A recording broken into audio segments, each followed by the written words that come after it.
interest and your dedication. With that said, would everyone please rise where we honor America?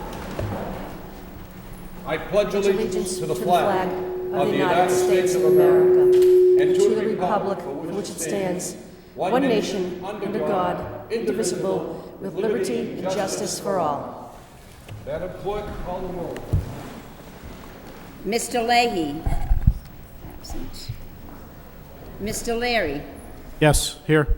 Ms. Martin. Here. Mayor Caulfield. Here. Mr. Conway. Here. Ms. Doherty. Ms. Vadacante. Here. 5 present, 2 absent. Thank you, Madam Clerk. I would like to open up the meeting to recognize and acknowledge Superintendent of all public schools, Chris Augustus Scott. Thank you, Mr. Mayor.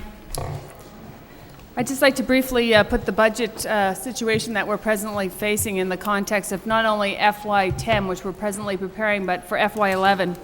The budget crisis that we are facing in FY10 has resulted in the need to reduce our school department budget by approximately $9.5 million. The actual deficit, however, to the school department is over $14 million.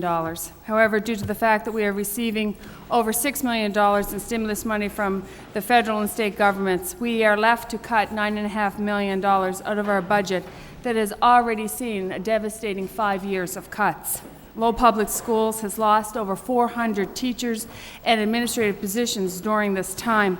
Although many of these positions were absorbed through a large number of teachers retiring and declining enrollment, this decrease still has taken its toll.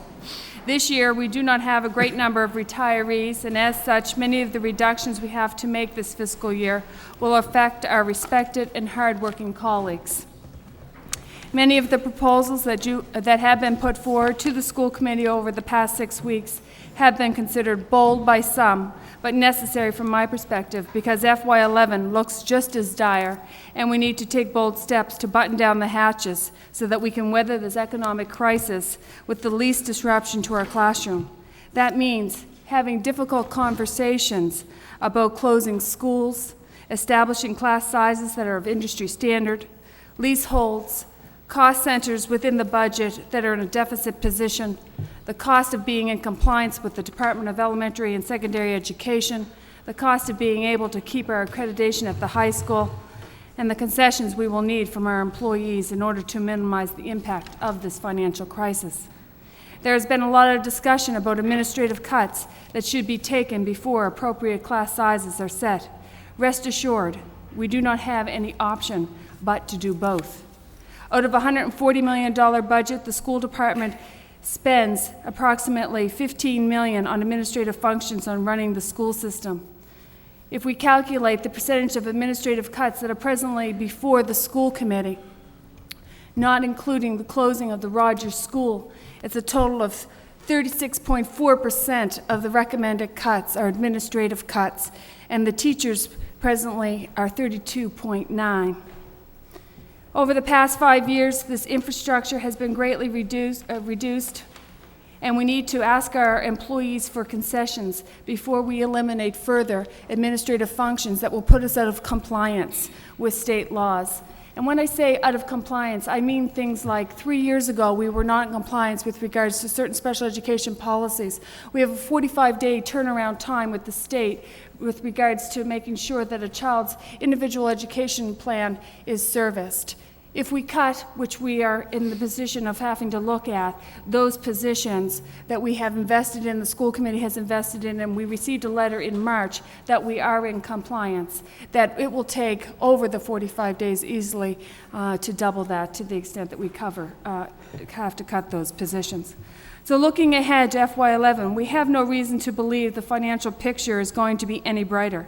If that is the case, we could potentially be facing another $14 million deficit, with stimulus money offsetting this amount, hopefully, again. So again, we would be looking at a deficit between 8 and 10 million. A cut this deep in FY11 would result in the elimination of almost all administrative functions within our school system and larger class sizes than we are proposing right now.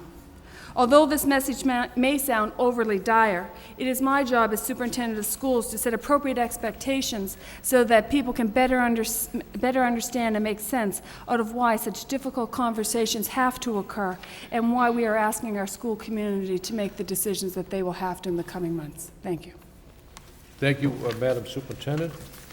Are there any members of the committee who would like to make an opening statement before I do, or any members of the public?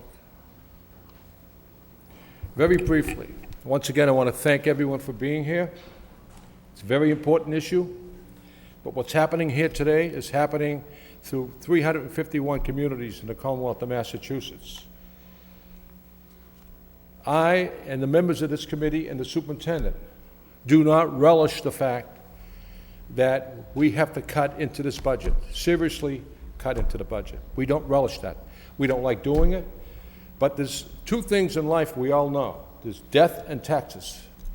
And there's another thing we all know. On July 1st, we have to have a balanced budget. By law, we have to do that. And if there's only so much money coming into the coffers, there's no other way of achieving our goal but to go into this budget. 50% of our budget is $309 million. 50% of that budget is derived from the state of Massachusetts. It's $156 million.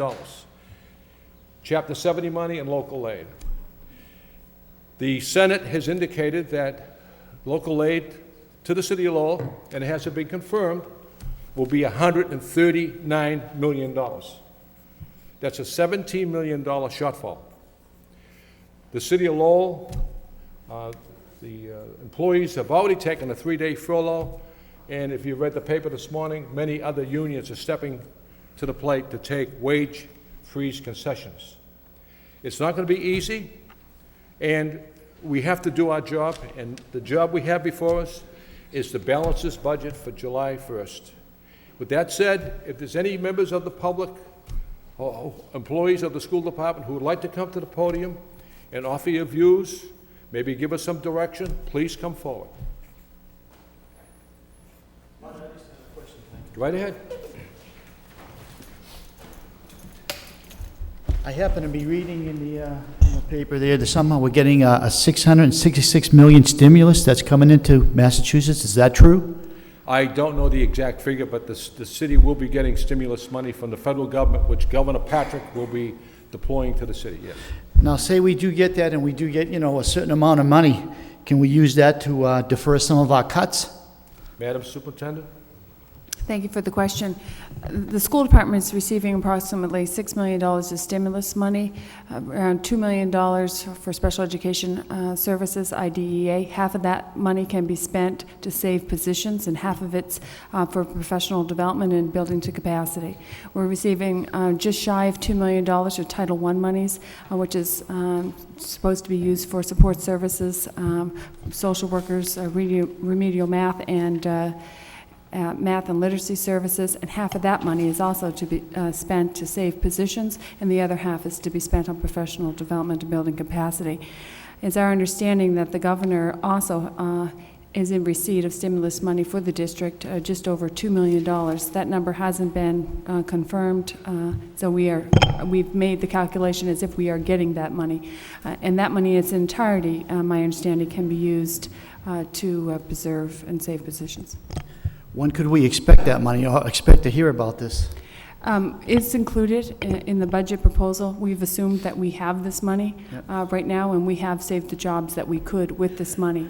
And there are very strict guidelines with the stimulus package that school districts are receiving, and to the extent that those guidelines are not followed, we will not be able to receive any further stimulus dollars. And I guess that the government learned quite a bit about buying out the banks, and so we are under very strict guidelines, and we have to comply. So all those numbers are already built into this budget.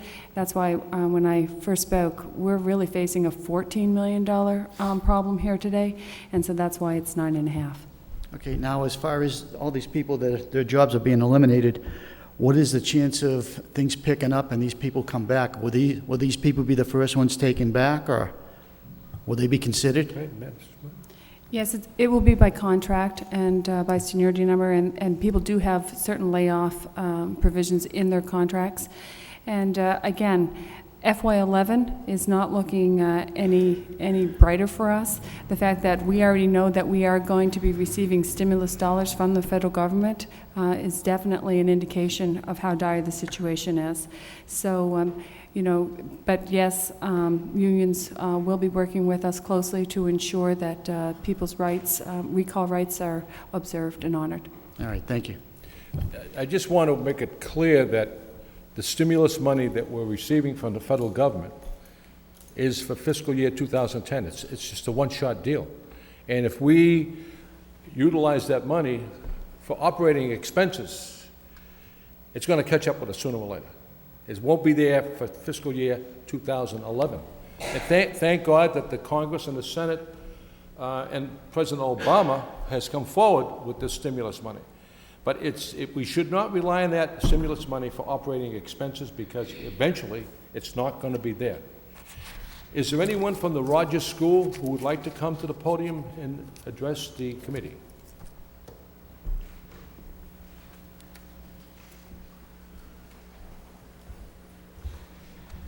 I have a statement.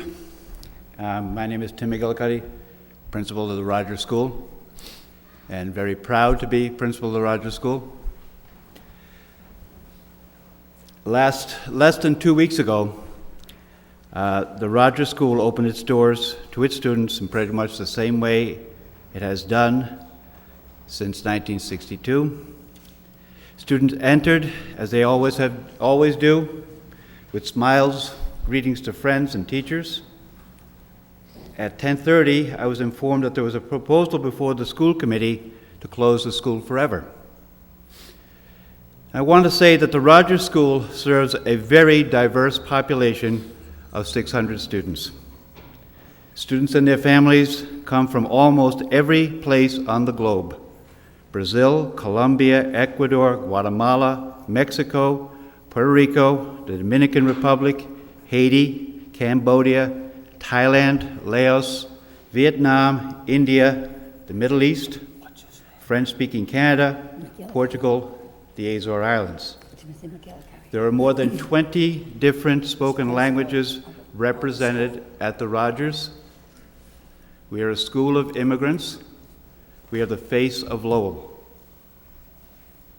Most of our families are poor. Parents work long, hard hours in low-paying jobs to provide for their children. Frequently, when a company downsizes, they are the first to be laid off. Our free and reduced lunch count varies from 90 to 95%. Currently, our free and reduced lunch is 94%. Many of our students enter the Rogers School with significant learning challenges. They are coming from homes where English is not the first language, and they need to quickly acquire the academic English needed to succeed in the classroom, on MCAS, and on other standardized tests. In addition, almost 1/4 of our students, 25%, receive some sort of special education support. This percentage is well above the norm for other schools in the district, which average about 17%. Over the past 8 years, the teachers, under my guidance and that of our instructional specialist, Deborah Romeo, have devoted hundreds of hours to professional development and thousands of hours to student instruction in support of student learning. I believe the school has been transformed. ELA scores have risen from an aggregate of 21% in 2001 to an aggregate of 71% in 2008. Math scores have moved from an aggregate of 16% in 2001 to 60% in 2008. As we continue to seek ways to improve, we take great pride in the dramatic gains that have been realized in both school climate and academic advances during the past eight years. In 2001, the school was plagued by student disinvestment. Attendance in 2001 was 88%. Gang activity was part of daily school life. Today, our attendance is at 95%. Gang activity is not in evidence. We know that some of our students are involved in the street culture, but manifestation of this involvement in graffiti and in fights is hardly ever seen at our school. We believe that this change is due to our students' feeling of belonging in our school. They know that their teachers care for each one of them. They, in turn, care for their teachers and for each other. Students refer to the Rogers School as their second family. Many come early, and many stay long after school is over. Former students come to visit all the time. They proudly share their success. Often, they ask for help. Some donate time in volunteer service. Several former students tutor in our after-school program. My question is this: why is our school closing? The answer given is we are facing a severe economic shortfall. I agree with that. The district is faced with challenging decisions regarding cuts. The administration is proposing what our superintendent described as a home run to close our school to students and to move central office into the vacated space. In describing the benefits of the cut, the superintendent outlined significant savings, accessibility to transportation, and lots of parking. I'm kind of reminded of a line from a Joni Mitchell song: they paved paradise and put up a parking lot. Given our history of improvement and positive schools culture, why has the Rogers School been selected for closure? Is the real answer our student demographic? Is it easier to move poor students with little voice than it would be to displace students from schools with louder, more powerful voices? I raise this question. Mr. McGillicuddy, yes. You're crossing a fine line there. Sorry. I raise the question respectfully. Over the last 8 years, the Rogers School staff has committed itself, heart and soul, to providing the best education possible for our students. Given the above challenges, our students have responded socially and academically to a degree never imagined. The prospect of closing our school is almost unthinkable. We're respectfully asking you who are about to make this decision to pause and to consider other available and feasible options of meeting the monetary shortfall rather than taking the drastic step of closing our school. As of this date, we haven't been asked for input, but we believe that as a district, ways can be found, including some personal sacrifice, to keep our school open. Teachers everywhere are committed to giving voice to the voiceless. In response to what is happening to the Rogers, can we in good conscience allow it to close? My final question is this: have we considered all the possibilities? Can we do something else? Thank you. Thank you.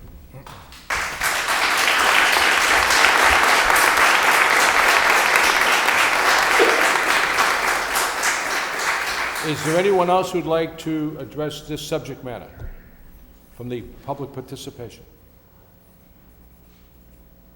Mr. Conway? Thank you, Mr. Mayor. Just very briefly, this is obviously an extremely difficult day that we're facing. And when I take a look at the individuals that are here today, many of these people, it's very personal as far as I'm concerned, and I know with my colleagues also, but many of these people I worked with for a number of years. So this is an extremely difficult day.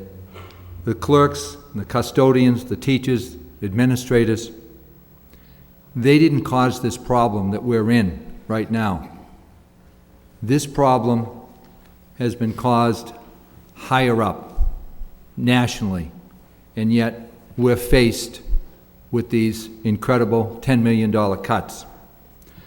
And as the superintendent said, she mentioned about accreditation and being in compliance. And with all due respect, I certainly understand that. I think we all understand that. But I think we also realize that each and every community in the Commonwealth of Massachusetts is probably going to be out of compliance and running into accreditation problems.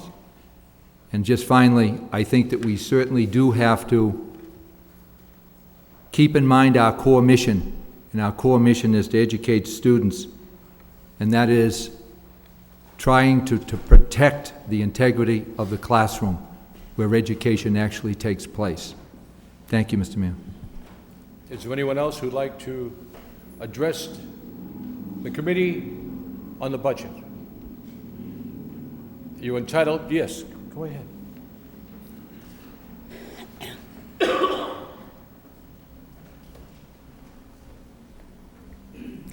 Hi, my name is Molly Brown. I'm the parent of a student at Lowell High School.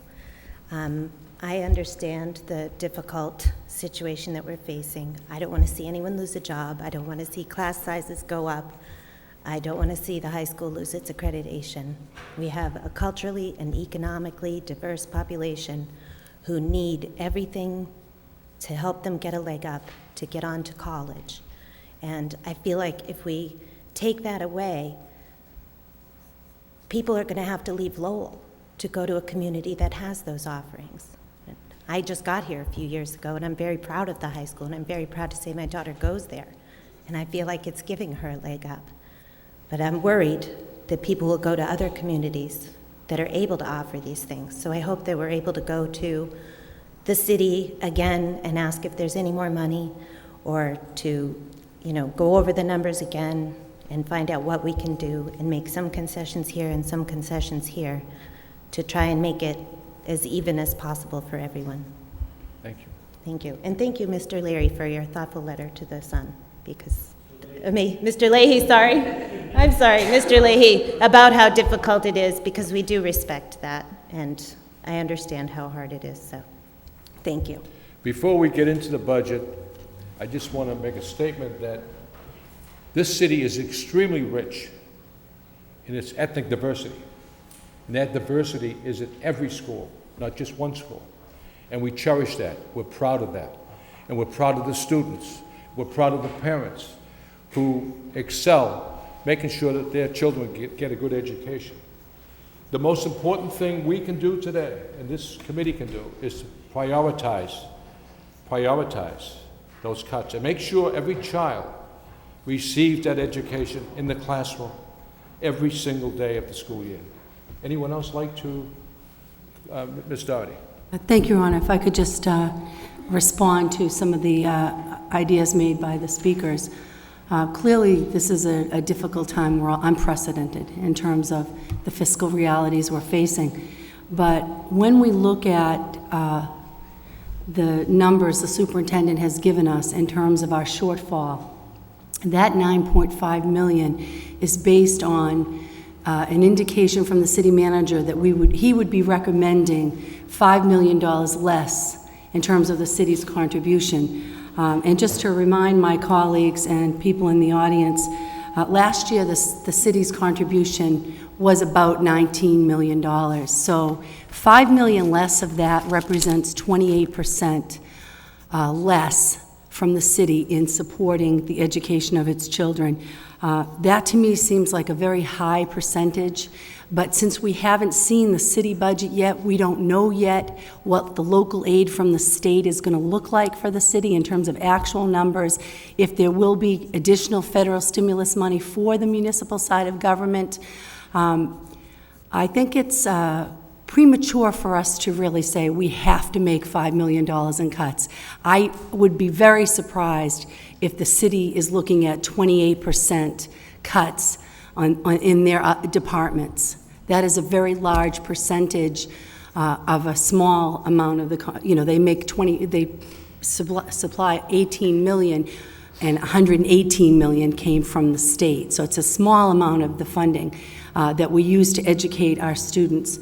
The other point that I think is worth noting is in the last 17 years, We have not reached that 100% number. The state says, we give you this much funding, and we expect the city to pay its fair share.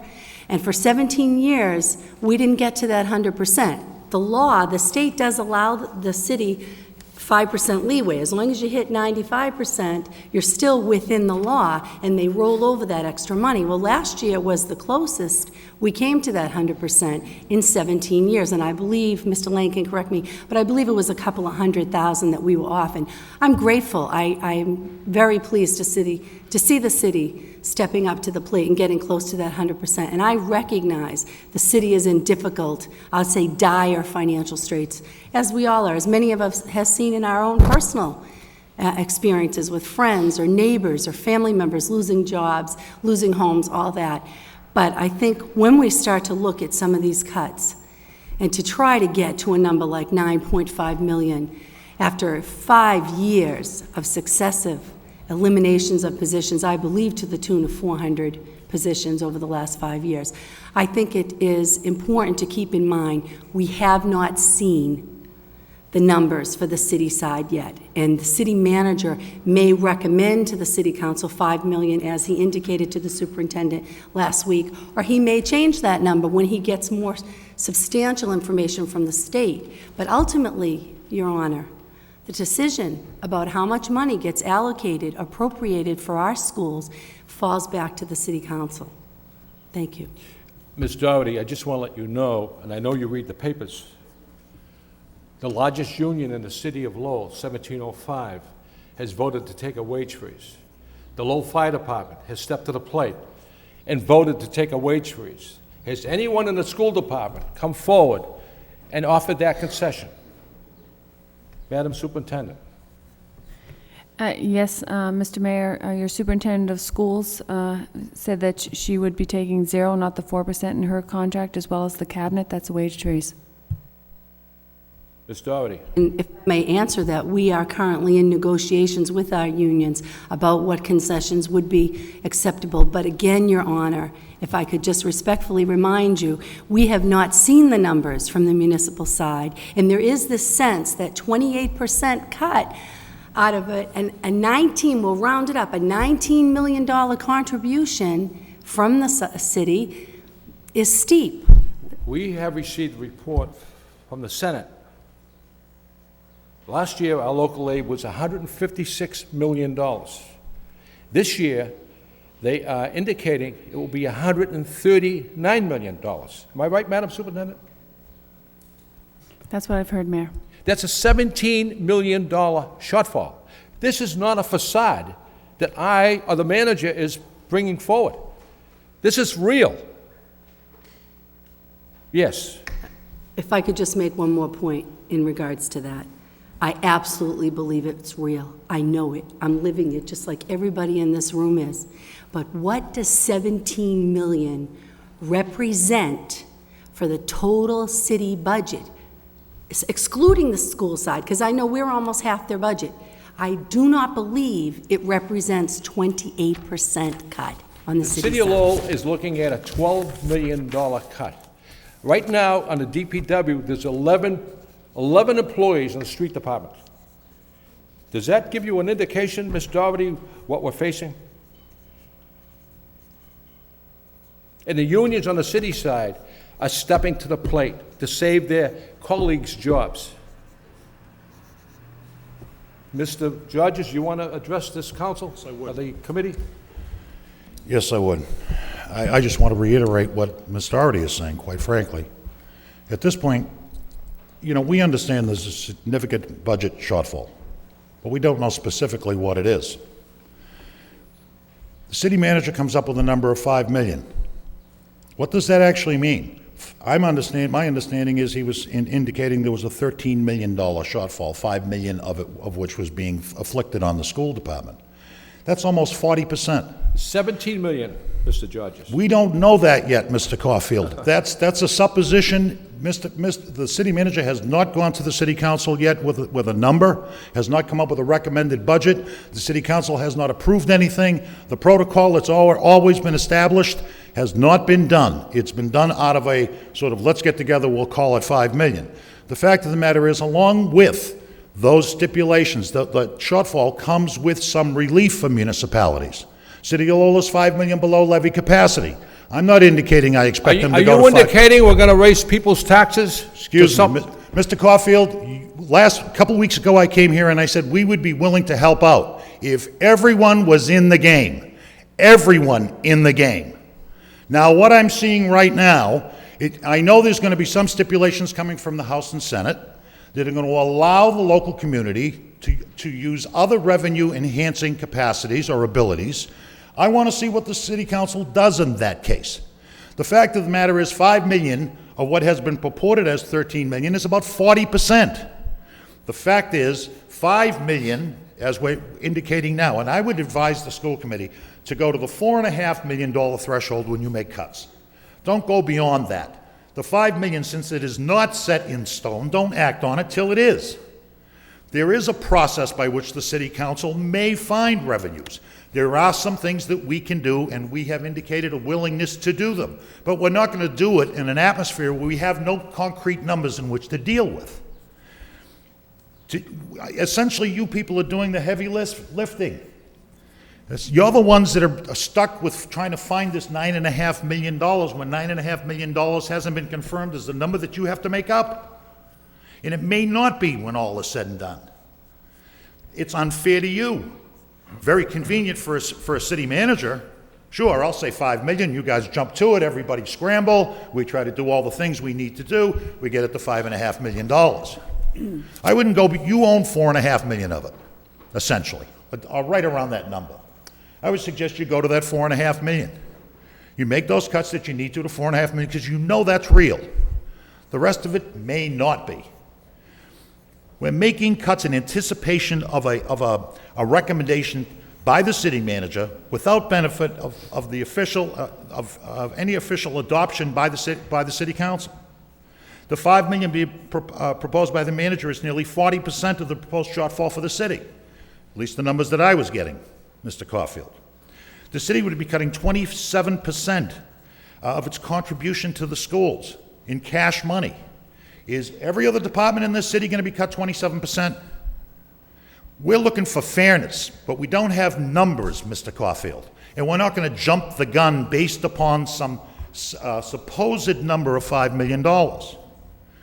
You're accepting as inevitable a $5 million shortfall without it actually being following the due process that's been established for years and years. And you know that, Mr. Caulfield. The budget goes, is recommended by the city manager, to you, to the city council. The council adopts it. At that point, we know what we're dealing with. But is it fair? The question is it fair? As I said before, Mr. Caulfield, we will come to the table, but we're going to do it at the table. It's not going to be the horse and pony show. It's not going to be through the newspaper. It's going to be because we do it through the protocol that we've established for years. We do it at the bargaining table. But the point is it fair for the school department to be afflicted with huge cuts? Huge cuts. On top of the cuts we have to adjust to beyond that, the $4.5 million that you're finding yourself in the hole, then 40% of the shortfall for the city lays upon us on top of that. I don't know that that's reasonable, Mr. Caulfield. And I think it needs suitable debate. I think it should be debated. And at this point, we're working in a vacuum because we don't have a city budget to work off of or even a confirmed recommendation by the city manager. My recommendation is you go to the 4.2 million, 4.5 million. At that point, wait until the budget, at least the recommendation is made by the city manager before you convene another meeting on cuts. And in the meantime, we'll sharpen our pencil, Mr. Caulfield. But we want to make sure that we're responding to something real, not something that's alleged. We understand the seriousness of it. Don't get me wrong. I'm not saying we're not going to help, but we want to make sure that everybody is invested in solving the problem. Thank you. Thank you. Anyone else?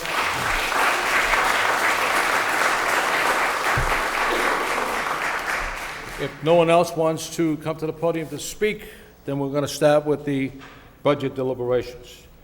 On page, go ahead, Jim. Thank you. Just for a second, I wanted to walk through a document I left for you on your tables today, just to, I think it'll provide some assistance for you. Within the budget book that you have, under the recommended budget actions, which is the second tab, the actions are categorized by level.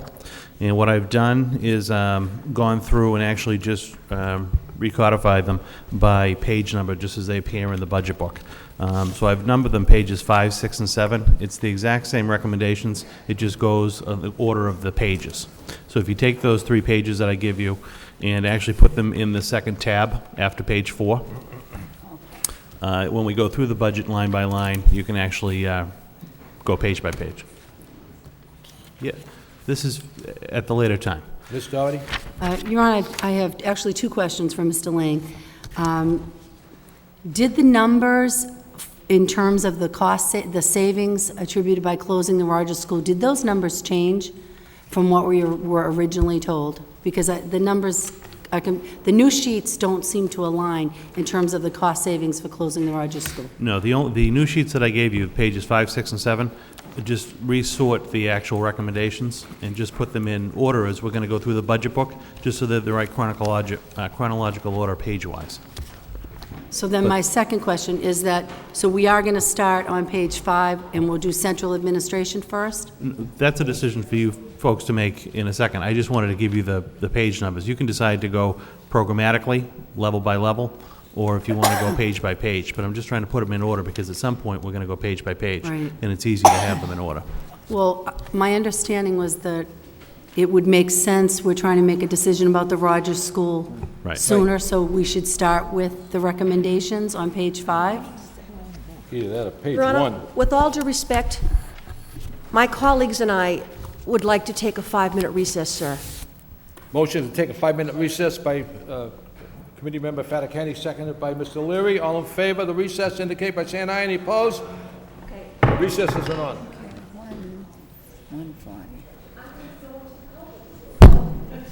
I-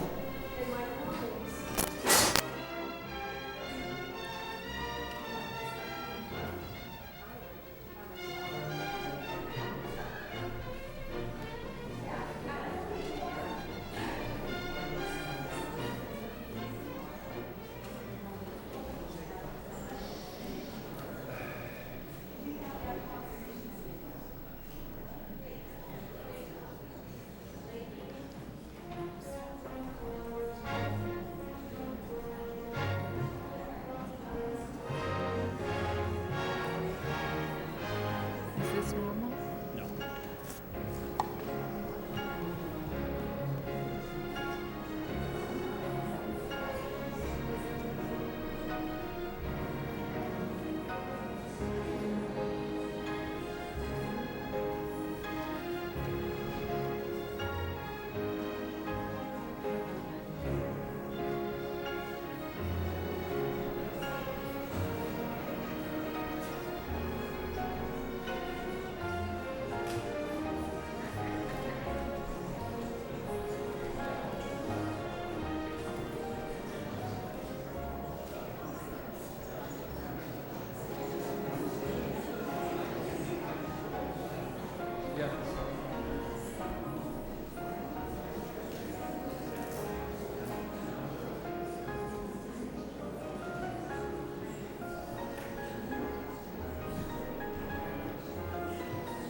You're all set up there, Jay. Office away from home.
What's that?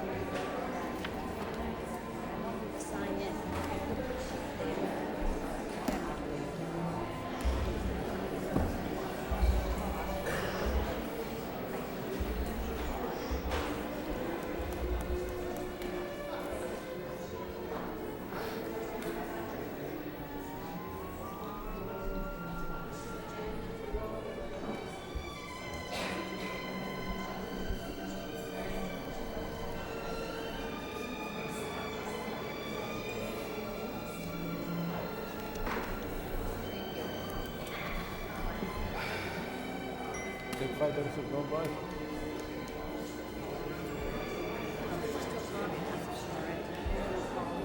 Huh?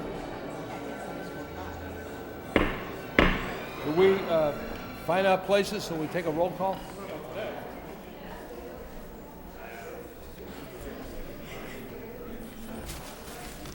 Mr. Leahy. Here. Mr. Larry. Here. Miss Martin. Here. Mayor Caulfield. Here. Mr. Conway. Here. Miss Doherty. Miss Fedicante. 7 present. Okay, I'm going to turn to page 1. The superintendent is recommending a $3,275,398 savings if the middle school reduction was to close the Rogers Middle School. What is the wish of the body? Committee member Connie Meyer. Thank you very much, Mr. Mayor. I'd just like to say that, you know, we all on this committee and beyond recognize what this means. I think that we've appreciated the attempts to be respectful in the fight to save the Rogers School. I think that we all recognize what a loss this will be for the students who go there, for the faculty who make up that school, and for a community. This kind of a loss is felt. Will be felt throughout our district, throughout our city. And it's really quite devastating to be able to talk, to be forced to have these kinds of conversations about things that are so fundamental. I would at this time make a motion that we do accept the superintendent's recommendation with sadness, but in recognition that it's only the first of many devastating cuts we're going to be making. So I would make that in the form of a motion. We have a second. I'll second that, Your Honor. Seconded by Ms. Faticani. Any discussion? Ms. Doherty. Thank you, Your Honor. I threw you to the superintendent. The mic on? I just had a couple of questions about what happens to the Rogers School community. I know during subcommittee, when this first came up, we talked about how we would keep the Portuguese speakers and their teachers together, and I wonder if we could just review some of those plans and the administration's attempt to try to limit as much as possible. I realize it's not going to really do justice to the disruption for that community, but what are the plans in terms of what happens to those children and staff? Thank you. Right. The children who are in the Portuguese strand presently at the Rogers will move with their teachers to the Butler School, and the rest of the children will fill up the rest of our seats throughout all of our middle schools, basically putting our class sizes in our middle schools around 25. Some will obviously have more, and some will obviously have less, but that will be the average. And our Stocklosa School, which presently has 200 empty seats, will now be full with this particular move. We did meet with the staff when we told them of this particular proposal that was in front of you. The union and I, Paul Georges, and members of my cabinet, just to talk about the procedures that staff would go through. It is outlined in their contract how that would be handled. Displaced teachers, it's the technical term. And as you have closed schools here, unfortunately, in the past, that protocol was followed, and we will follow it again. And in concert with the union, working closely with them. I know Sue Mulligan, our Assistant Superintendent of Human Resources, has already been actively working with Michael Earl and others to make sure that and actually, talk with the administration to look at the needs of staff, and if this vote were to go ahead, what that would mean. So it's a work in progress, but you do have a contract in place that clearly outlines the next steps for staff. I get Mr. Conway. Go right ahead. Mr. Conway? Yeah, thank you, Mr. Mayor. Through you, Mr. Mayor, to the superintendent. If this recommendation passes, how many staff members will not be placed? My understanding is, according to the teacher's contract and to Unit B, there are quote-unquote bumping rights or certain guidelines that we have to follow. Depending on people's seniority number throughout the system, that's how they'll be placed. So if you lay off other teachers in other areas, seniority number does come into play. So it will be based on that. But with that proposal in front of you, we do know we have between 50 and 60 retirees that we are going to have this year, which is a small number compared to other years when we've had a couple hundred. As well, all long-term sub positions have been will be vacated for our people to fill as well. So is it fair to say that all the individuals that will be displaced from the Rogers Middle School will have a job? It depends, I guess, on seniority number. So if it's a first-year teacher, and you know, we address the issue of class size at the high school in this budget round, and we have somebody there who has 15 years' experience and a seniority number that trumps the first year, that's how it will work. I have one other question here, and I will connect the dots here. How many individuals do we have on grants that would not be listed in this book? We have many grants in the district, and I don't have the total number of FTEs on all of those grants, but we can get that for you. The question I have is, anybody that's displaced, whether it's from the Rogers School or any other school, would they have an opportunity, if they're qualified, to take one of those jobs that someone who is not an employee of the school department, to take that grant, take into consideration that these are employees? Right. I appreciate the question, Member Conway, because I think it's important for our staff to hear the fact that we are committed to making it work for all our staff that are presently employed with us. As you can appreciate, we have invested a lot of professional development in our staff. Even if it's a first-year teacher, it's very expensive to hire somebody. So the cost in a line item of letting somebody go is one thing, but then all the professional development opportunities, and we here in Lowell have a very rigorous program for our new teachers. So we've already made all those type of commitments. So every opportunity to place people will be taken. We don't want to lose anybody. Thank you. Ms. Faticani? Having sat here in these chambers and done this previous doesn't make doing it today any easier, because whenever you close a school, you clearly lose the fiber of that school. But I do have to say, I know that this is difficult for all of us. We have agonized over this tremendously. I must be very clear, though, when I say that when the 4 recommendations came to the school committee from Assistant Superintendent Jay Lang and Madam Superintendent Scott, never was it ever discussed, Your Honor, that we were going to close a school based on the socioeconomic status or the newcomer status of those students. Never. When we looked at the closing of 4 different schools, that was never discussed, and that recommendation never came forward from either of these 2 people sitting in front of me. This is difficult because we recognize we're closing a school that does have a low socioeconomic status, and that what happens at that school is important for those youngsters. We're not blind to that. We are, however, very aware that we have a huge budget shortfall, and as a result, that was one of our options, and we have chosen to exercise that option. It is not pleasant. It is with a heavy heart, I think, that we all do it. But it is something that we must do in order to preserve the sanctity of the rest of our school system. Thank you. Ms. Faticani, I'm happy you brought that forward. Mr. Leary. Thank you, Mayor, and I want to thank my colleague for bringing that up as well. It was very well said.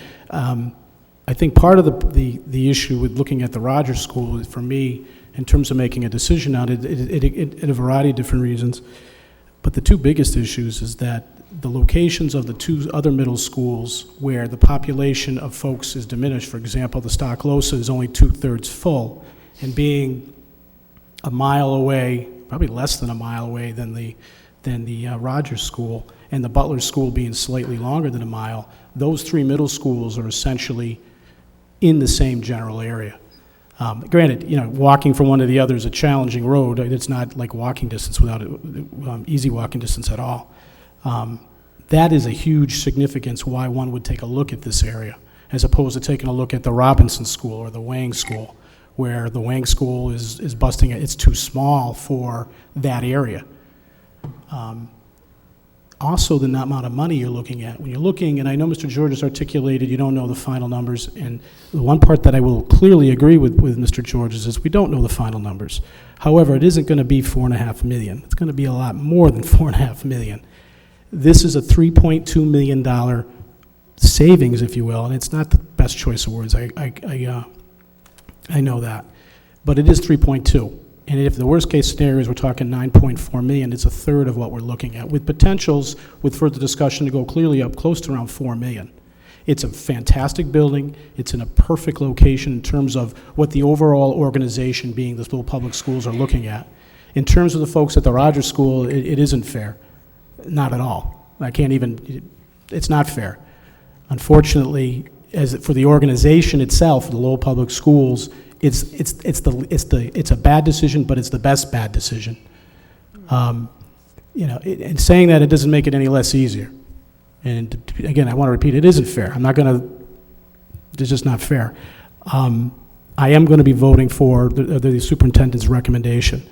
One other question came up. I forgot who mentioned it, regarding rights for teachers and other employees at the Rogers School should this vote go forward. We don't know what's going to happen until more of this budget is actually voted on. You really don't know, unfortunately, how this is going to work out at the end. And that makes it much more painful.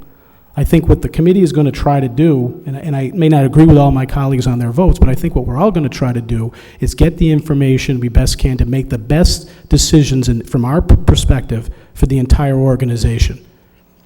Now, last year closing the Varnum School wasn't a lot of fun at all. It was $1.1 million savings, and it was a fantastic community of folks at the Varnum School. But for the organization as a whole, it made the best sense. And sadly, given what we're looking at, we've got to make decisions for the entire organization. And if you're the individual affected, it isn't fair, without a doubt. Thank you. Ms. Fattacani. Through you, Your Honor, may I ask the Assistant Superintendent of Student Services, what is our game plan for allowing youngsters the opportunity to register before other youngsters are looking at registering? I mean, would we have some kind of policy or procedure that would allow the displaced students from the Rogers School to be first come, first serve? I think that the young people who are here also need to hear what our plan is for that instance. We would be following a similar policy like we did last year with the closing of the Varnum School.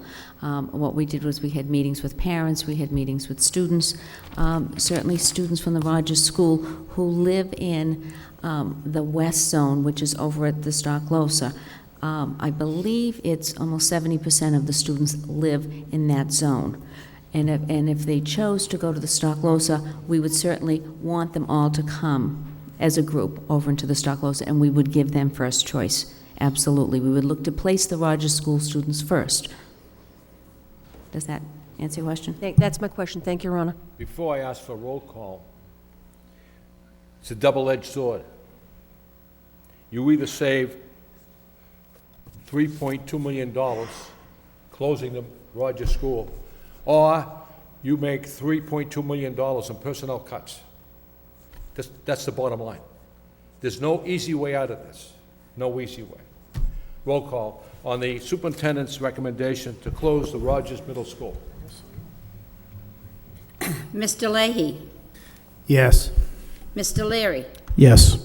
Ms. Martin? Yes. Mayor Caulfield? Yes. Mr. Conway, Yes. Ms. Doherty, Yes.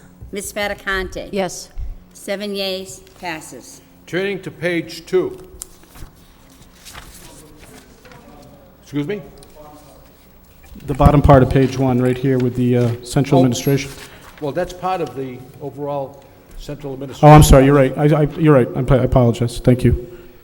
The superintendent is recommending cuts to the central administration budget reductions, $936,092. Madam Superintendent, do you want to address that or discuss that in any way? If not, we'll have a debate on the floor.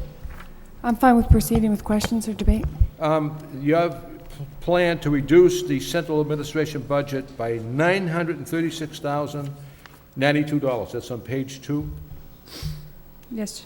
Okay, no discussion. Mr. Conway, then Ms. Doherty.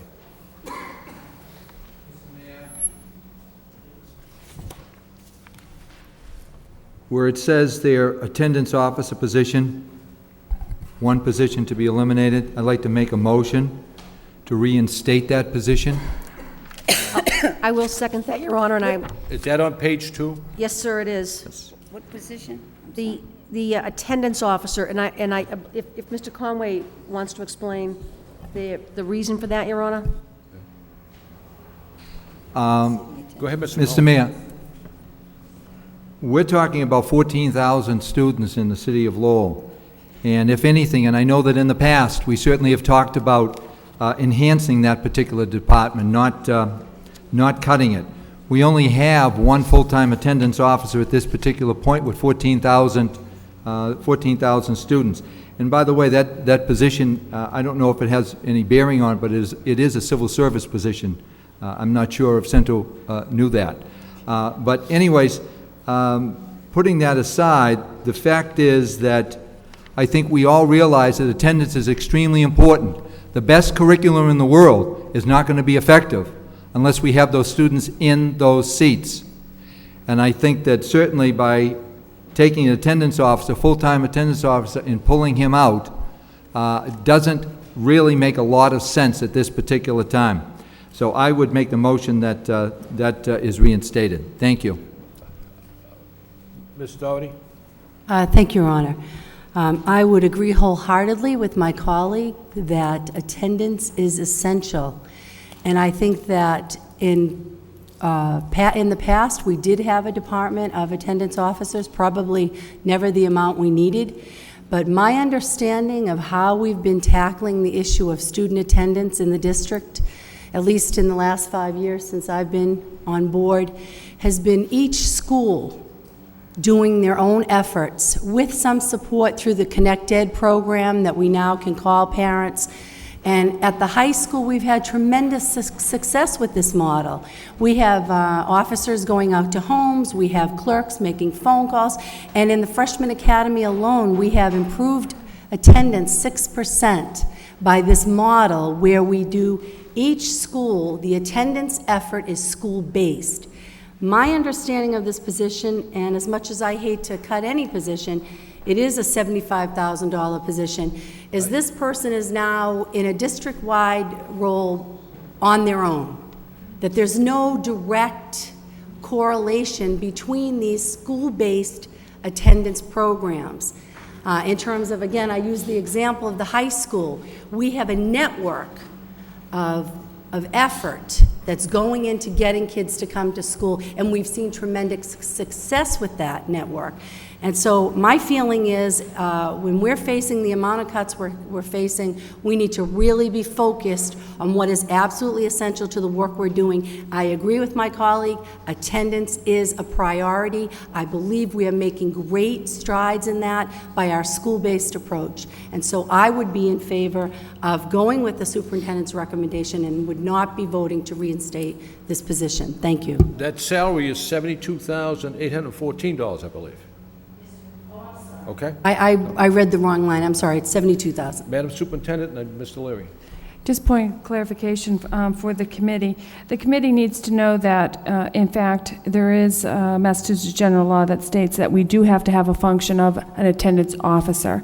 So this function, like many of the cuts that we're going to be looking at, will still have to be done by somebody else in the district. So it's not like we eliminate that position and the function doesn't happen. We also have two other half-time positions, and correct me if I'm wrong, please, Mr. Lang, but we do have two other part-time attendance officers as well. And what we're looking at, what we will continue to look at, is who within the organization can take on that particular responsibility.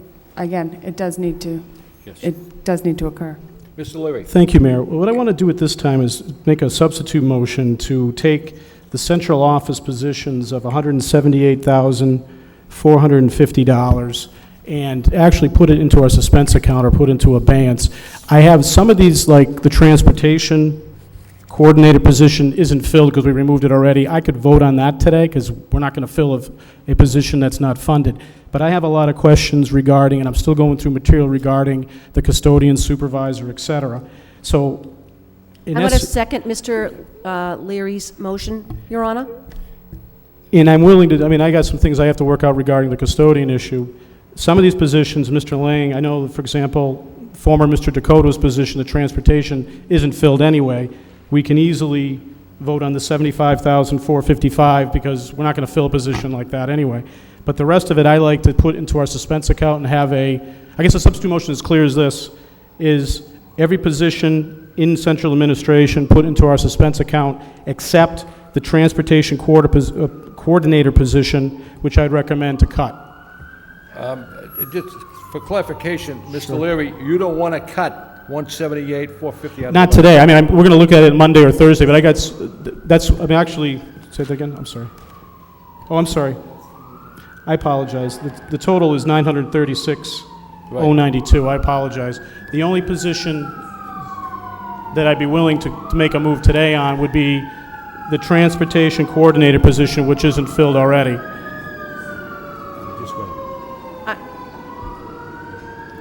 I've seconded Mr. Leary's motion, Your Honor. Thank you. Because I do think that members of the committee have questions regarding, for instance, the superintendent just gave us an answer regarding the attendance officer. I think we have some other questions regarding the other positions that we'd like to relay to the assistant superintendent of business to get information back to the committee so that we understand what is happening when we make that cut, sir. So you just want to delay that, Mr. Leary? You don't want to act on that? I think, well, you could tell me the correct procedure, but I believe it would be, we can delay it and look at it later, but the only position on it that I'm willing to make a vote on is the transportation coordinator position. Thank you. Mr. Lang? Yeah, if I could recommend, normally, and I imagine Monday night, we'll probably get into going line by line, page by page through the budget. For the purposes of this particular action, we wouldn't be moving the money to the suspense account. You would do that through the page by page review of the budget. What I would recommend to you today is if you wanted to go, say, through central office, kind of line by line is listed there. Anything that's acceptable to you, and I could give you a brief explanation, like the transportation coordinator job, we eliminated that. There's no one in that. Mr. Dakota is now in a different position. So I could give you information about whether positions are actually vacant or not, and you could give me that recommendation to then go back and incorporate into the main budget, so that when we go page by page, whatever you've already agreed to would be reflected in the budget, and it would just make the review of those pages go that much quicker come Monday and Thursday night. So I would offer that as a recommendation. I just want to, not a caution, but I just want to let the committee know that as we go through this budget, we can't keep restoring people that have been cut.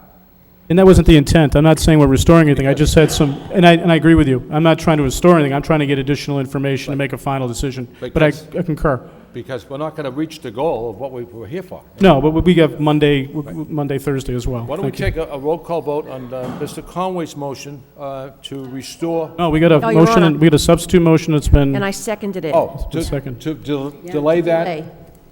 To delay everything except the transportation coordinator. Correct. And you don't want to put it in the suspense account?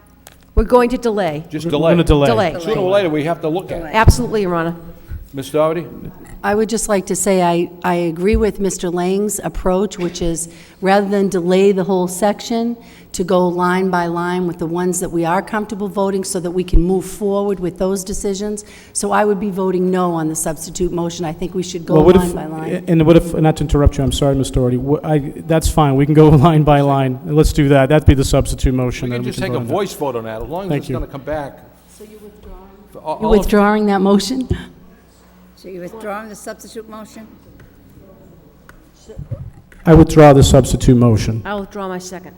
Okay, so what I like, at this point, if I'm allowed, I'd like to make a substitute motion that we go line by line, and at that point, then Ms. Fedicani could second that, then. Thank you. I'm seconding that. All in favor of the substitute motion, indicate by saying aye. Aye. Any opposed? The substitute motion carries. The mayor would like to bring a motion forward in the central administration budget reduction. Cut $400,000 out of wage and salary, and that would be 9 clerks and 1 full-time lawyer. Say that again, Your Honor? It would be what? 9 clerks and 1 full-time lawyer. We're gonna go line. I thought- We're going to go line item? Yeah. Line by line right now. We can take that motion up after, but I think Okay. we just got to go line by line first, and then we can always do that right So- after. Then you're well prepared for where I'm coming from. Oh, Yes, we're prepared. I am now, yeah. Okay, page 3. No, we're still on page 2. Still on page 2? Yeah, going line by line. Page 1 up. We're back to page 1? So we need to actually go back to the bottom of page 1. So the first position would be the 2 central office clerk, family resource center positions. Second. Yes. Yes, all in favor of that? Roll call. Yes. Roll call. Okay, because it's money. Roll call. Okay, so it's to cut 2 central office clerks, okay? Mr. Leahy, Yes. Mr. Leary, Yes. Miss Martin, Yes. Mayor Caulfield. Yes. Mr. Conway. Yes. Miss Doherty. Yes. Miss Spadacante. Yes. 7 yeas, approved. Motion to cut the transportation coordinator position at $75,455. Second. Second, roll call.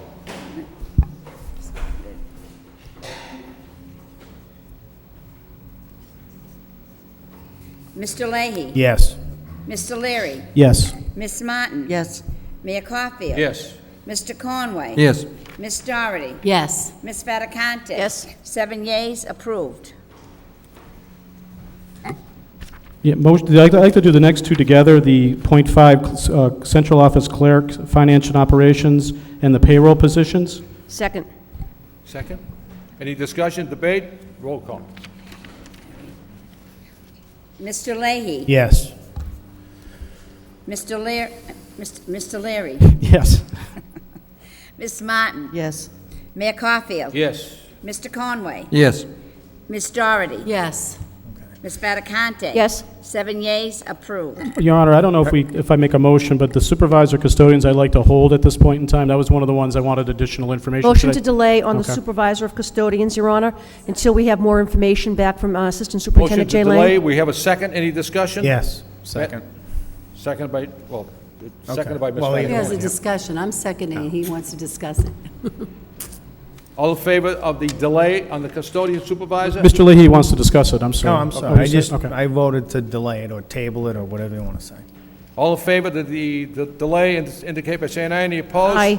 That's delayed until the budget hearing on Monday. Next, Make a motion that we delay the custodian position at the central office at this time.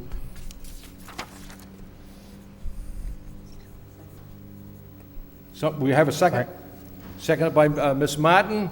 Any discussion on that delay? Want to take a roll call? You want to delay it? Delay it. All in favor of the delay, indicate by saying aye. Any Aye. opposed? That's an order. Okay. Your Honor, I'd like to bring the central office clerks, professional development, both of them together. Make a motion that we cut those 2 positions. Second. Second by Ms. Fattacani. Any discussion or debate? If none, roll call. Wait a minute.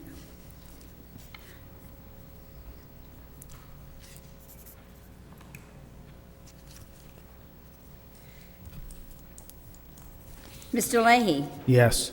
Mr. Leary? Yes. Miss Martin? Yes. Mayor Caulfield? Yes. Mr. Conway? Yes. Miss Doherty? Yes. Miss Fattacante? Yes. 7 yeas, approved. Your Honor, I make a motion that we cut the specialist for ELL, Community Outreach and Family Support position, Second. at $96,718. Any discussion, any debate? Roll call. Mr. Leahy? Yes. Mr. Leary? Yes. Miss Martin? Yes. Mayor Caulfield? Yes. Mr. Conway? Yes. Miss Doherty? Yes.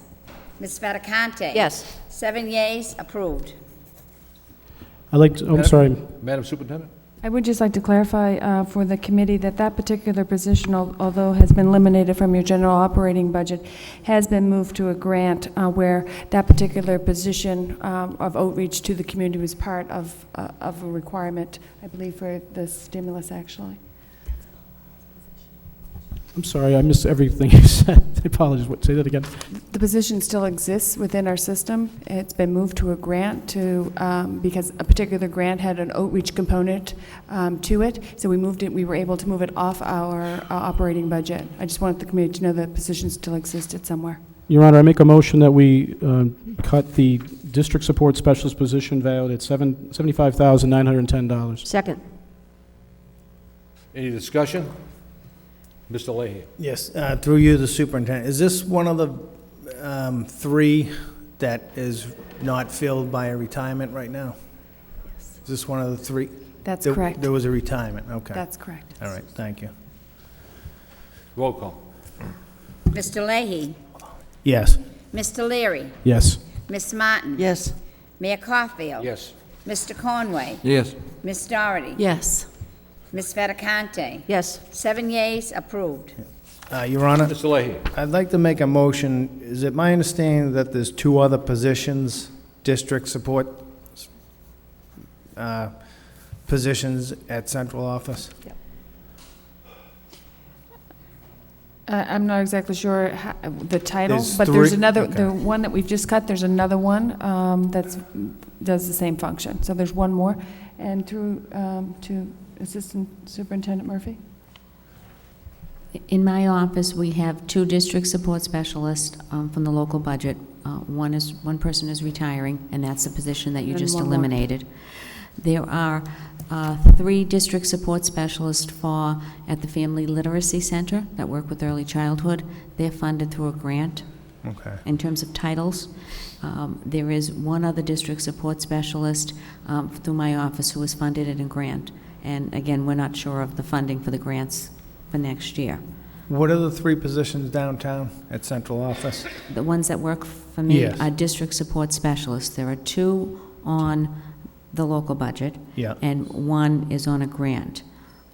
You've just eliminated one of the local budgets. Okay. There's one more local budget. Okay. All right. What I want to do is make a motion that we get information on these positions so that we can consider them to, Sure. To see if you can restore them? no, to consider if we need them downtown, See if we because can at cut our one more. schools, we have coaches, I believe. We have people in our schools. I'm wondering if these, if these positions at central office need to be there. Madam Superintendent? These aren't coaching positions, just to be clear with the committee. These are part of, these individuals actually are part of our crisis intervention team, and maybe Ann would like to expand on that. Well, I don't want to belabor, I just want to make a motion that we get information on these 2 positions for consideration. All in favor of the motion, signify by saying aye. Aye. Any opposed? Motion carries. Mr. Conway? Yes, I have a question, perhaps to Ms. Murphy. Coordinators down at Central, reading and English language arts, is that at Central? Is that one of the jobs we're talking about, the reading and English language arts and the research, testing, and assessment? Those positions are through the curriculum office. Okay. They're not district support specialists. Are they at Central? Yes, they are. I'd like to make a motion to cut those 2 positions. What two positions? What two positions are those, David? Reading and English Language Arts, and Research, Testing, and Assessment. Seconded by Ms. Martin.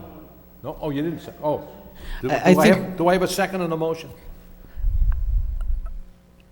I'm not seconding. I'd like to get information about what these positions are. I don't know what they do. Shame on me. No I second? think I know what one of them does, but I think I need to know how student-based these positions are. There's no second motion? Second for the purpose of discussion.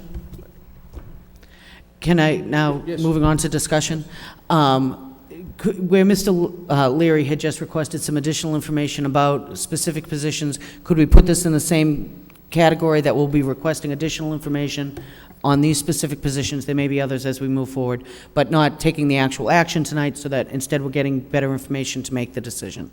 And that could possibly come up for cuts. Absolutely. All right. Okay, moving on.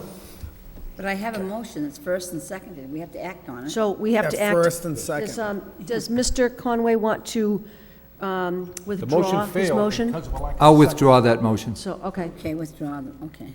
It failed. There was no second. No, there was a second. Ms. Martin seconded it. He withdrew the motion. He withdrew. Yeah. We're good. Your Honor, can I take the attendance office position? Can we delay that position as well? Because I just received some information I'd like to go through over the weekend before I make a vote. If I had a Second. vote today, I'd vote no, but there's some more stuff I want to look at. Second to delay. Motion to delay the attendance office is cut. It was seconded by Ms. Fattacani. All in favor of the motion to delay, signify by saying aye. Any Aye. opposed? Motion carries. I think. Anything else on the central administration? I think we have to delay the insurance recommendations because we don't have it all calculated. We can do that on Monday as well. Is that correct, Mr. Lang, or is that correct? Your Honor, could we have a recalculation through you to the Assistant Superintendent of Business, Mr. Lang? I am bringing a motion forward. Oh, for a I'm cut. sorry. And as I indicated before we even opened up this meeting, I don't relish the fact that we have to make some cuts. We do. So I'm bringing a motion forward to cut $400,000 in wages and salary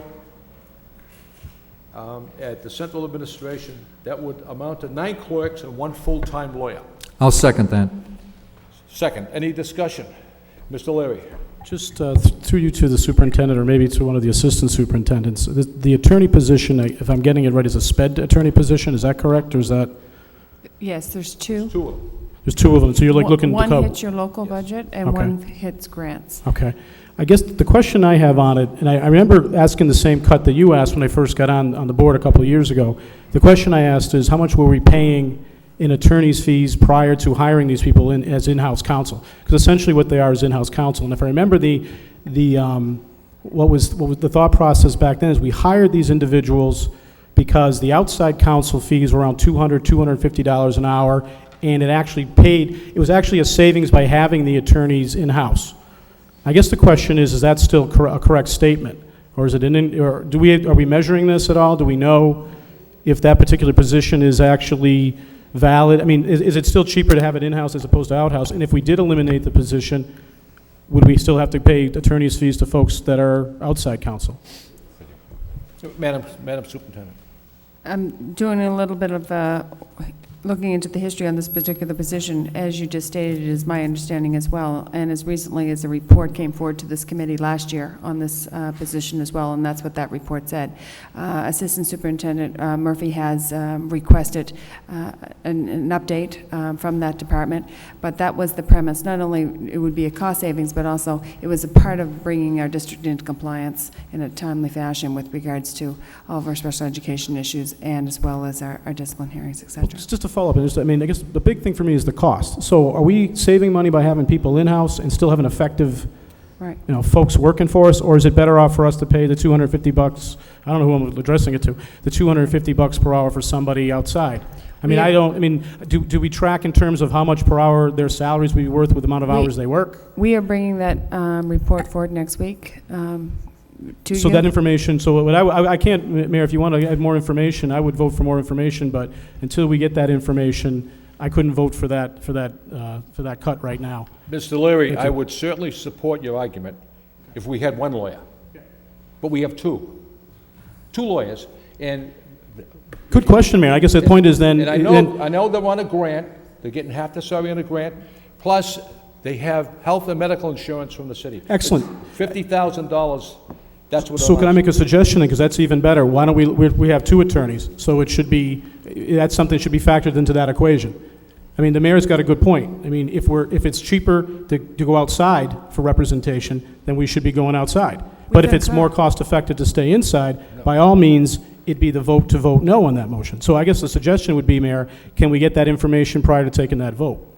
I don't have a problem with that, but what I'm trying to state is we have two lawyers.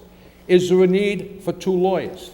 That's why, and I respect your question. I think what I'm trying to say is it cheaper to keep them inside? Because if it isn't cheaper to keep them inside, I'm going to vote to cut it.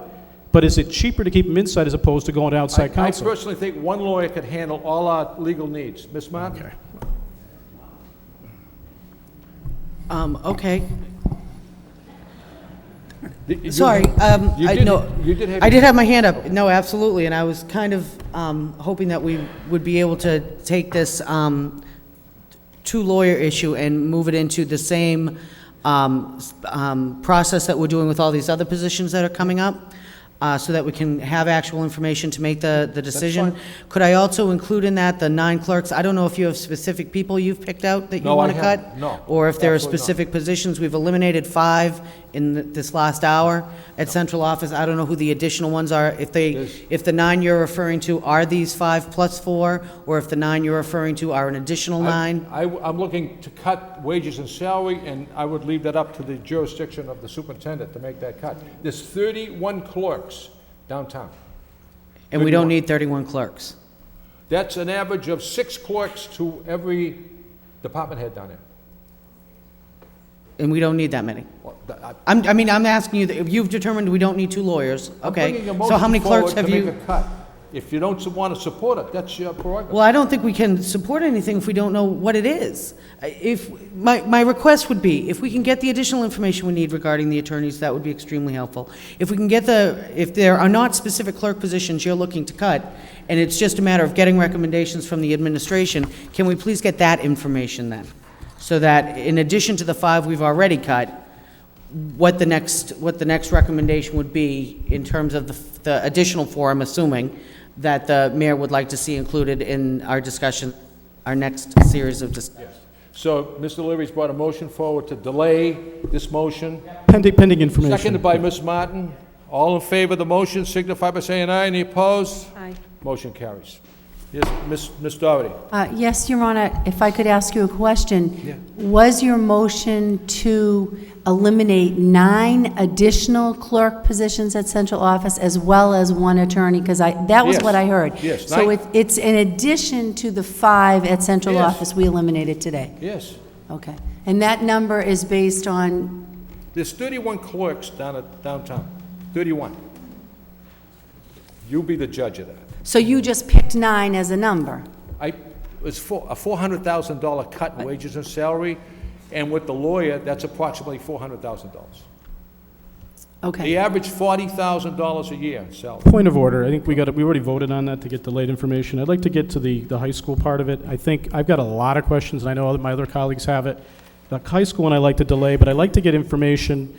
Mr. Lang provided us the report regarding the ratios of supervisors, LSAA people, teachers, et cetera. I'd like to get that report not only for the whole of the school department, but I like to get it for the high school as well. And I like to drill down by position and percentages, because this is something, I mean, there's been a lot of discussion regarding teachers, a lot of discussion regarding middle management making, $15 million, et cetera. Those are good questions. I think a lot of that information is you can go through, any part, in any area and cut an administrator, cut a teacher.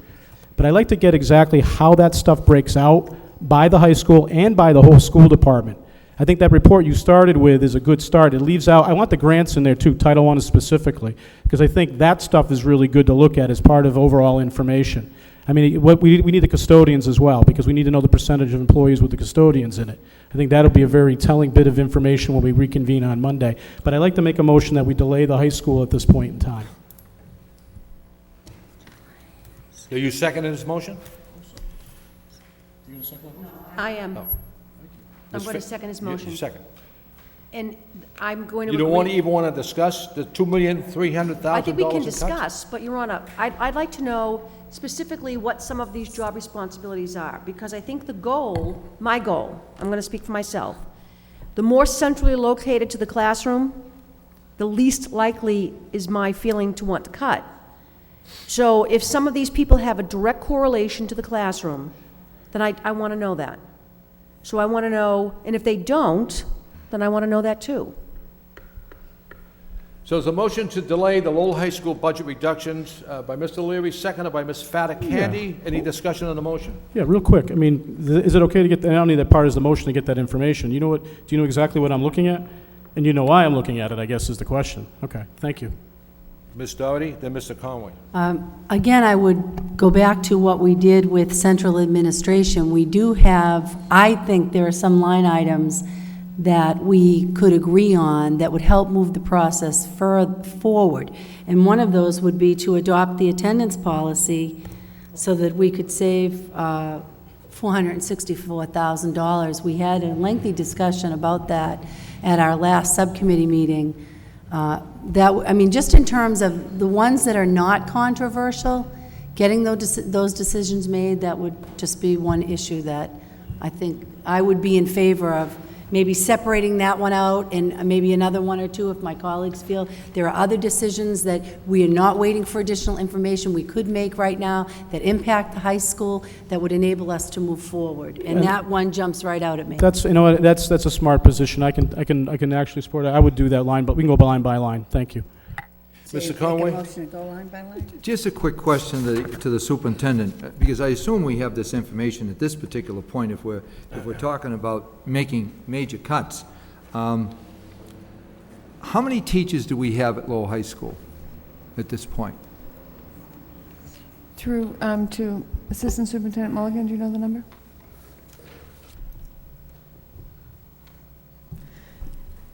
Slightly over 200 teachers. I don't have the exact amount. Slightly over 200? Yep. Okay. How many administrators do we have?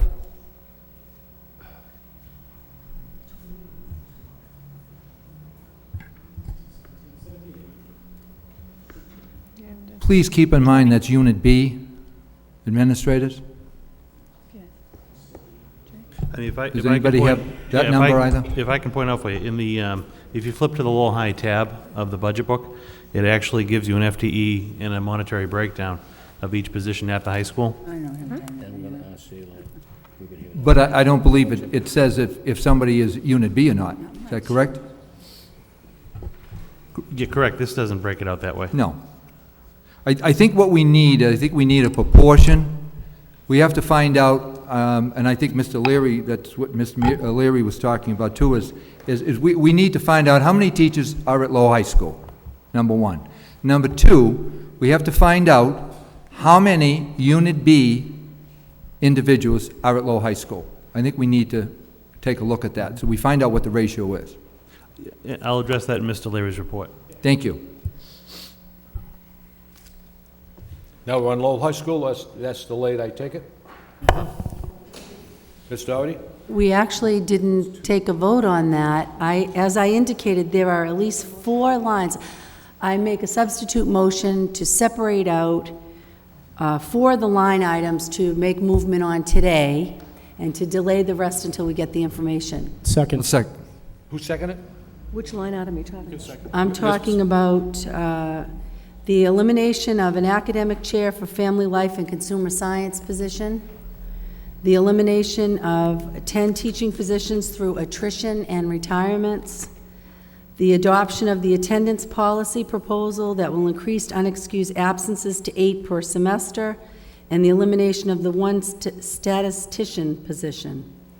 Those were the 4 that I felt were not controversial, but my colleagues might not agree.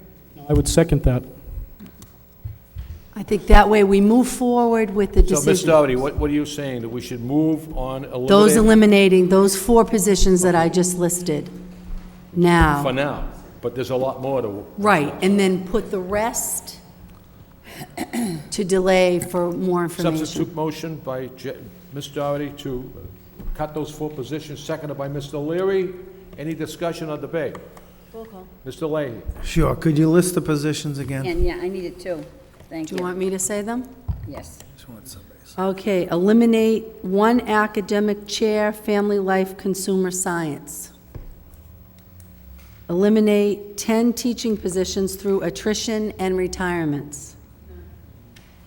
Adopt attendance policy proposal, increasing unexcused absences to 8 per semester.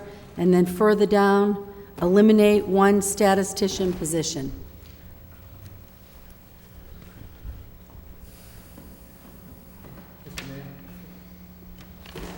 Can we take those 3 separately? There's 4. 4. You mean vote, we can vote on each line item separately? I'm okay with that. I do have a question on the Lowell High School. It was brought to my attention, the video production coordinator position. What's that? That's Part of the group that's being delayed for more Fine, information. fine. I absolutely want more information on that. So, element. Mr. Conway, you want to take these separately? Yes. Do I have a second? Seconded by Mr. Substitute Leary. All in motion. favor of the motion by Mr. Conway to take these separately, indicate by saying aye. Any Aye. opposed? Motion carries. So I'm gonna make a motion to eliminate the academic chair, family life services. Second. Seconded by Ms. Doherty. Roll call. Wait a minute, please. Academic chair. Roll call. It's coming. Thank you. Well, I got to make sure I have this right. I know. Mr. Leahy, Yes. Mr. Leary, Yes. Ms. Martin. Yes. Mayor Caulfield. Yes. Mr. Conway, Yes. Ms. Doherty. Yes. Ms. Fattacante. Yes. 7 yeas, approved. The next cut, Ms. Your Honor, Fattacante? may I ask a question? It's regarding the eliminate 10 teaching positions through attrition and retirement. We are absolutely sure that these people are leaving our school system, and we're not, this in no way includes anybody being laid off? Are we absolutely sure about that? Madam Superintendent? Yes, these are people who are retiring, but not necessarily, the position that's retiring may still be in place. It may be absorbed somewhere else. So for example, if we have a math teacher retiring, but we still need the math teacher, the math teaching position would be filled, Okay. and another cut somewhere else would be identified. So it's 10 Okay. positions. That's a little different. Thank you for explaining that, I appreciate that. So that's a little different. That's through attrition? Well, that's not solely through attrition. I mean, what I heard, and correct me if I'm wrong, Madam Superintendent, was that a math teacher retires, but there is a possibility that somebody else still could lose a position, because is that correct? Is that what I heard, the end of what you were saying? My understanding is that if somebody retires in a critical need area that needs to be filled, that position will be filled. Okay. And the cut would occur somewhere else. So that's what I heard. The cut will occur someplace else. So my concern is, where will that cut occur? I don't And have a crystal ball. I hear No. you, I know. And- That's the difficult part. Yeah. Madam Superintendent? And it's a little bit difficult to bring those forward to you right now, just because we don't know if for example, if the attendance policy is going to be voted on. That's a reduction of 7.9 positions, and so each vote triggers open Right. positions. Right. Thank you. Ms. Martin? Which would actually prompt me to say that I think this might be one of the 4 that Ms. Doherty is recommending. Perhaps we should put this one off, Right. because I want to have this conversation in the context of the attendance policy, more importantly, in the context of the classroom size policy that we're going to be having, because this 10 is going to go up, down, round, based on how we make those decisions. So if we So could... just leave it alone. leave this one until we Just- get the We're going to leave that information. alone for the time being, Your Honor. So I'm going to go to the next one, sir, which is adopt the attendance policy proposal, increasing unexcused absences to 8 per semester, Your Honor. Yes.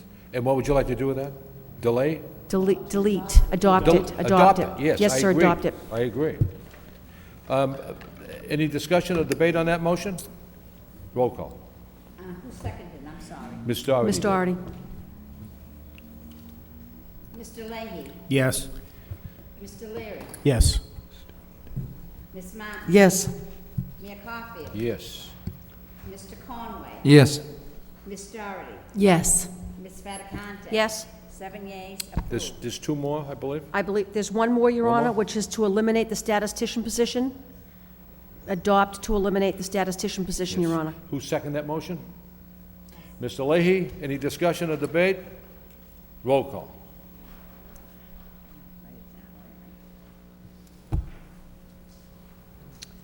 Okay.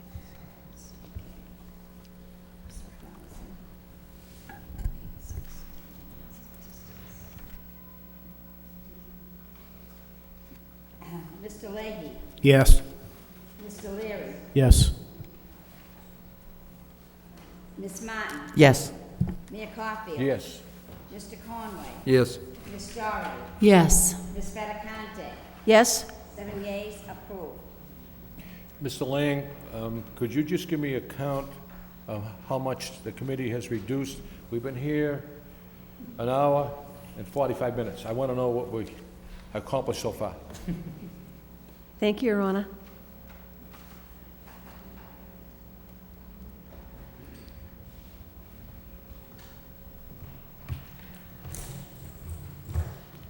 I thought you could just use a pencil and paper. Well, I was going to say, if Counselor Mercier were here, Counselor Rita Mercier were here, she would have already had it figured out, because she's, no offense, Mr. Lang. You caught me off guard. That's what we have, Mr. Lang. I wasn't expecting that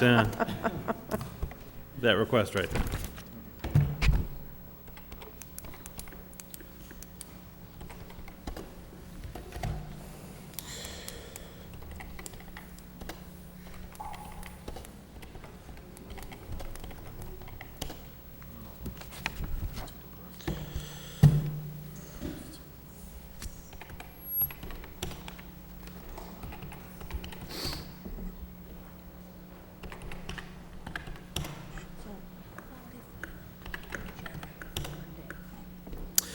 Total of $4,146,613. $4,166,000? $4,146,613. Thank you very much. Okay, moving on with the budget. What's the wish of the body? What- Page 3. We're moving at warp speed here. What's that? We're moving at warp speed. We're on Okay. page 3. I would make the motion that we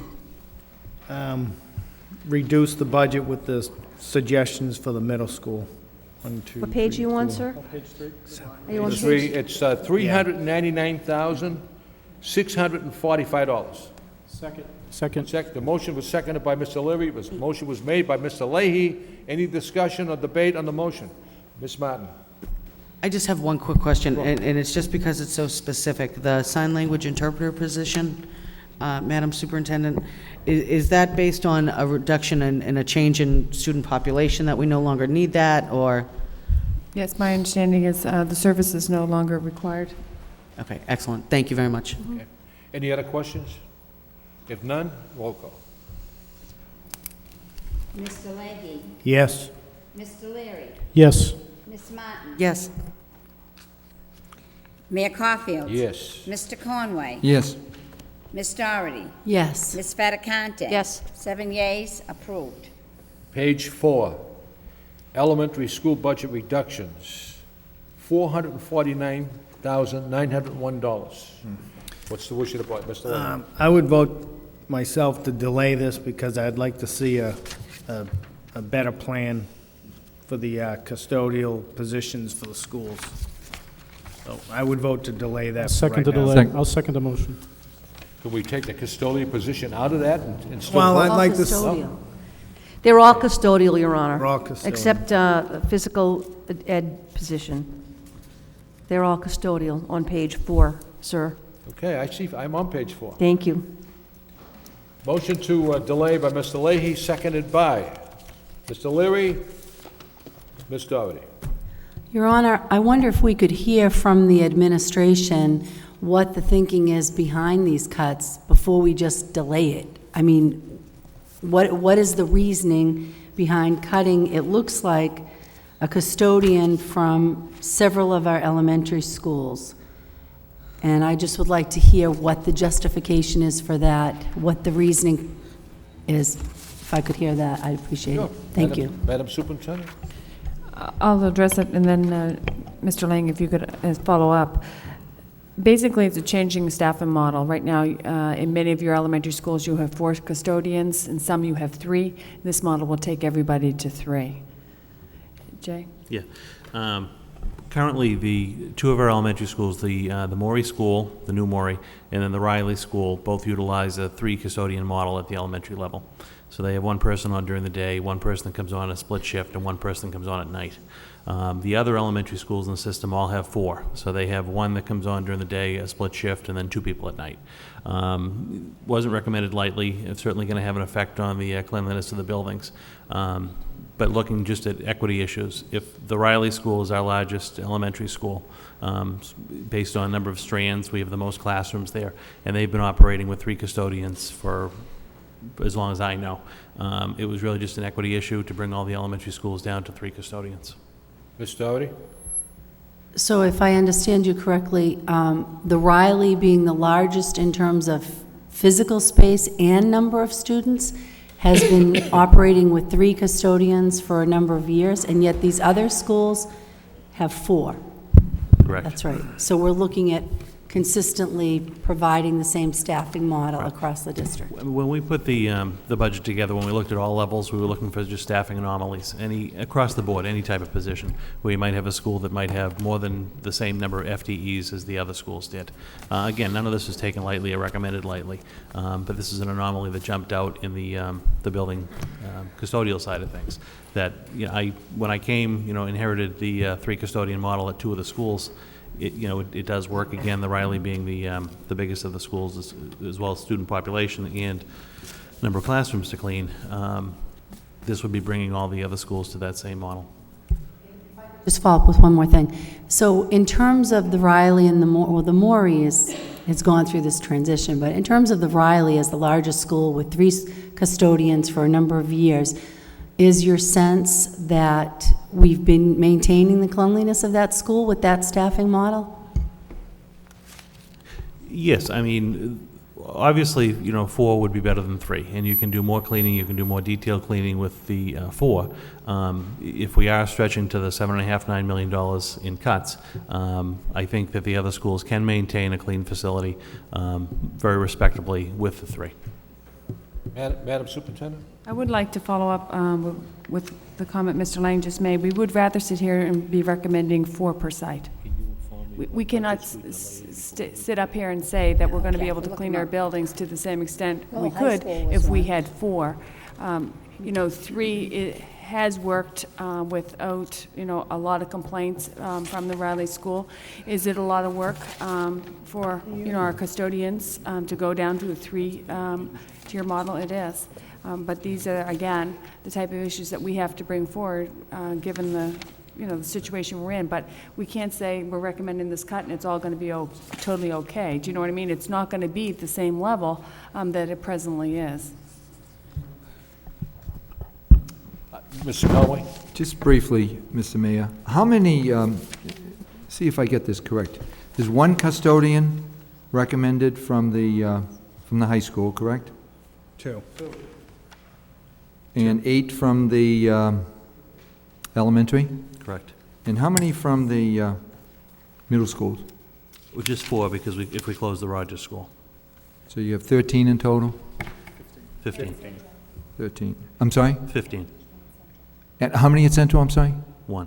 1, okay, so 14 in total. How many custodians do we have? 107, I believe.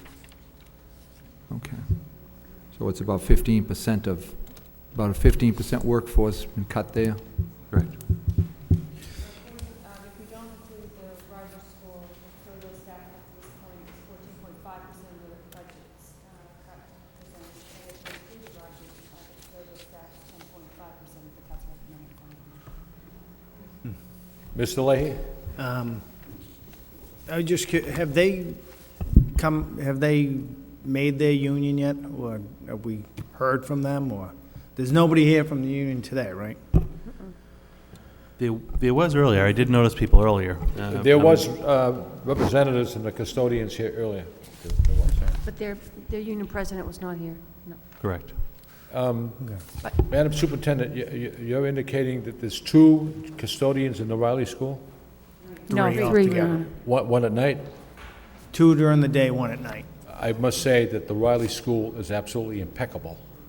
It's spotless. That's why we're looking at this model, Mayor, for other schools as well. Ms. Doherty? I guess I have a comment, and then through I have a question for my colleague. This is difficult times. We know that. We're making cuts. Nobody's happy about it. We have to keep our eye on the big picture. There's also the equity issue. If we have the largest elementary school in the city with the highest number of students, able to keep that building clean with 3, why do we have all these other elementary schools with 4? When we're looking at ways to cut that do not impact the quality of education our children receive, which is the core thing we're trying to keep our eye on, I think we have to keep that factor in mind. My other question to my colleague who wants to delay is, what other information is missing from this? Like, what is the reason to delay making this, albeit difficult decision, other than, I mean, you said you want a different plan. I mean, we're trying to, really look at the whole district, so I'm not sure what the other information or what piece is missing from this decision. Mr. Leahy? Okay. No, thank you. I mean, that's a fair question. I'm just looking at overall, if our schools aren't clean, I mean, they're picked up. If they're not clean, if isn't soap in the dispensers, there isn't toilet paper, the bathrooms aren't clean, the kids are getting sick, the staff's getting sick, and that doesn't help. Little issues like this do affect the students. They don't like to go into the bathrooms when they're filthy, when they're dirty. We don't like to have the classrooms. I mean, some days people aren't there and classrooms don't get cleaned. I mean, that all affects everybody. That affects the teacher down to the student. And I guess overall, before we cut this many people, I was just wondering if there was somebody here with a plan from the new union to tell us, we might, I always wanted to push to cut that man out overtime. So are they willing to give up any overtime? Are they willing to do anything to save jobs? Maybe I shouldn't be asking these questions. Maybe they should be here. I don't know. But before I cut the positions, I'd like to just hear from somebody. But, if nobody's here to save themselves, I don't know why, I'm even asking. But I don't want to cut these right now. Madam Superintendent? Assistant Superintendent Lang and I did meet with the president of this particular union this week to discuss the cuts that were being proposed to you. And they do understand the financial situation that we are presently facing, and they are quite willing to come to the table to work with us and to offer accommodations, concessions. There is nothing in front of me today to say what that would be, but they have said that, in fact, they are and would like the opportunity to. To be quite frank, this particular group of employees, as you know, have not had a union for a bit of time now as well. They haven't received a pay raise for three years. Overtime has been cut back, and to the extent that they are willing to make concessions that would save the number of jobs that are in this budget that we need to really look at, would be my point to their president, Mr. Shi. It would be huge, and that burden on their staff, on those other custodians, would have to be brought into question. Would that really be fair for them to take that much of a burden?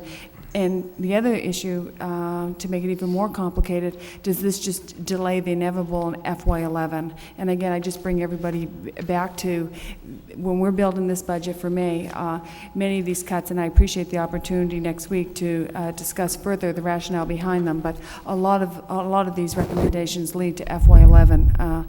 So with that said, I also did acknowledge with the president of this particular local that I'm fully cognizant of the fact that we're not going to say no to concessions. If they want to say, we'll take a 30% pay or 40 to save this many positions, the onus would be on them to get that vote. But that's a real tough vote to ask that group of employees to take. Mr. Levy? It's real quick. I think, Ms. Doherty's points, I agree with your points. And if the point is not to say we're not going to do something one way or the other, have an up or down vote. We're going to have an up or down vote.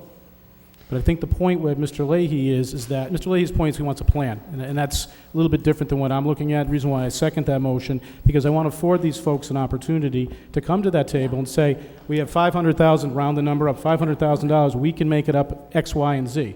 We got Monday and Thursday to vote on this stuff. We just cut $4.5 million. It isn't going to kill us to do this on Thursday. There's a lot of discussions in other areas that I have a lot of questions on. It's not because I'm not knowledgeable of what's going on. It's just there's other scenarios where Mr. Conway pointed out, if you're going to lay off all these teachers, how does that bounce around? Right. It's nice to know some of that because we're the one, other than hiring the superintendent, this is the most important thing that we do. So voting on this Monday or Thursday is not a bad thing. Ms. Doherty, if they don't give up $500,000, I'll tell you right now publicly, I will vote to make these cuts. Okay, and I support your position because I don't argue with your position. I just think we have Monday and Thursday. We can delay this till Monday and Thursday. If they can come to the table with some type of information that would provide us $500,000, then I'm going to buy into it. Thank you. Ms. Faticani. Thank you, Your Honor. Based upon the statements of the superintendent, I think it behooves us to have an opportunity for the union to come forward, present a plan. It may be a plan that doesn't work, but I think we owe them the opportunity to come and present a plan. So I think that maybe the superintendent or the assistant superintendent of business can communicate to the new president, the old president, the new president, but communicate to him that we would like a plan. When does the committee want to see a plan on this? So that we'd like to see a plan delivered to us maybe Tuesday, so that we could look at it and discuss it on Thursday. So how's that sound? Okay. Thank you, Your Honor. We've gone through all the recommendations that the superintendent has brought forward. And we made one large cut. That was the Rogers Middle School. That's $3,275,398. And that was one vote. We've cut $871,215 since then. And I'm looking at this whole deliberations as going to the dentist for a root canal. Yep. And we're saying we're going to put it off until Monday. And sooner or later, the dentist is going to tell you, sit in the chair, I got to address that tooth. And we got to bite the bullet somewhere along the line, and you can delay, but sooner or later, you're going to have to pay the fiddler. Mr. Conway. Thank you, Mr. Mayor, and I agree with you because it's a difficult process, and we obviously have to make the cuts. I'd like to make a motion, and I know it perhaps won't be a very popular one at all, but I'd like to make a motion to cut 8 assistant principals. That'll be a substitute motion because there's a motion on the floor to delay page 4. Oh, let's vote on the delay page 4, and then we'll just address Mr. Conway's motion. I don't think there's anything else on page 4. We've gone through the reductions to the superintendent, and most of them have been delayed. We didn't vote on it yet for the What's delay. that? Yeah. We haven't voted on it yet, Your Honor. On what? A vote to delay on page 4. Okay, I'm sorry. Who made that motion to delay? Mr. Leahy. Second by I got Mr. something to Leahy. say, though, because, with due respect, I reject your premise. This shouldn't be done in a rush fashion. This is supposed to be painful, because we're taking people's lives and we're altering them. We're changing them. So it should be done in that way. I think the Rogers School had to be done because those folks have been waiting a while. I don't want to make the custodians wait, but I'd like to afford them an opportunity to come to the table. Other people, I don't want to make anybody wait for their jobs. And I've been laid off before, and it's not pretty cool to do it. It's a painful thing. But unfortunately, as one member speaking, I want that information. This should be painful for me to do, which it is. And I think waiting Monday and Thursday, we're going to have this done by Thursday. We're going to have votes that people are going to agree and they're going to disagree. But, rushing ahead, and we only made, the other pet peeve I have is, it's not how hard you work, it's how effective you work. You know, it's not, we worked real hard. It's how effective we are working. I think we're pretty effective here. I think a lot of the information coming in, last night we got a bunch of information in our packet regarding central office and what to do with it. I'm still going through that information. So I think being meticulous with this, although it is painful for individuals, and I apologize, is the appropriate method. I'm not gonna rush something and then make a mistake. And I'm not afraid to vote. I'll vote these things up and down if that's what you guys want to do. But I think going through it meticulously with a thorough process, getting all the information, even looking at a second and third time, going back to the custodians and saying, hey, it's $500,000. You need to come to the table with $500,000 out of your pocket, or I'm going to vote personally as one member to eliminate 8 custodians, or probably 15 custodians. That's not a bad thing. We can wait till Thursday. Thank you. Ms. Doherty. Just to kind of say the other side of that, I believe that we got this budget on the 20th. So I'm assuming that the custodial leadership knew about this for a week. I'm not sure what, I mean, there are absolutely pieces that we need more information on, but I don't know what the more information is that they wouldn't have moved to make some sort of pushback with the administration before that. That's my only thing with it, but if the will of the committee is to delay it, I'm okay with that. But there are several items that we do need more information on. I just don't really see this as being one of them. Motion to delay by Mr. Leahy, seconded by Mr. Leary. All in favor, the delay in the reduction of the elementary school budget, signify by saying aye. Any opposed? The motion carries. It's delayed. It will come again before this committee for scrutiny. Mr. Conway. Yes, Mr. Mayor, I'm not sure if it's appropriate now at this point, but I think that what you're saying is obviously, it's fact. We're going to have to cut millions of dollars. And again, I think that these decisions are very difficult, and it kind of goes back into 1990 when we had to make tremendous cuts, and cuts that the school committee at that time did not want to do, and we survived. It was difficult. Was it the best thing? It was the thing that had to be done. And I think we're faced with something that is perhaps even worse now than before. And if we take a look, we took a look in the paper the other day, and Superintendent has mentioned that she was certainly concerned about reading teachers and class size in the middle schools, and also elective courses at teachers at the high school. And again, we have to make some cuts. And my recommendation would be, at this particular point, to make a motion to eliminate 8 assistant principals, and that we would perhaps take that money and we could use that, as the superintendent said, with reading teachers and trying to cut down on the class size, which he is obviously very concerned with in the middle schools. That's your motion right now? We have a second on that motion? Second? I'll second. Seconded by Ms. Faticani. Discussion or debate on the motion. Mr. Leary. So I guess you look at the Daily School. This is beautiful. Daily School has what, 51 people, including the principal and the vice principal. That's custodians, teachers, what have you. So what we're going to do is we're going to take the vice principal at the Daily School, and we're going to say, you know what, you're not needed. So we'll have a principal managing 50 people. You know, that's why I asked you, Mr. Lang, for breakout of what management was, what the teachers were, what the custodians were for the whole school system, because that information is kind of important. But just take the Daily School. Okay, so Bob Doyle at the Daily School is going to be eliminated, and now Mr. Skinner at the Daily School, this is just one example. I can go through the whole freaking middle school list and manage 50 kids. What did you say? I can go through the whole system completely, all in the same thing, any school district, okay? Any school, any middle school. So I'm just picking on the Daily because it's across the street from me, and I know these people. So I'm going to take Mr. Doyle, I'm going to say, you know what, I'm sorry, you're going to have to go. Mr. Skinner, hey, manage 50 people. Grade, I mean, how many children that's at school? Is like, what, 600, 700 children? So really, you know, the vice principal and the principal are managing 650 people. Okay, let's do it then. So now we're going to have kids who are probably the most challenging time of their lives, from students from 5th grade to 8th grade. We're just going to wipe out a vice principal.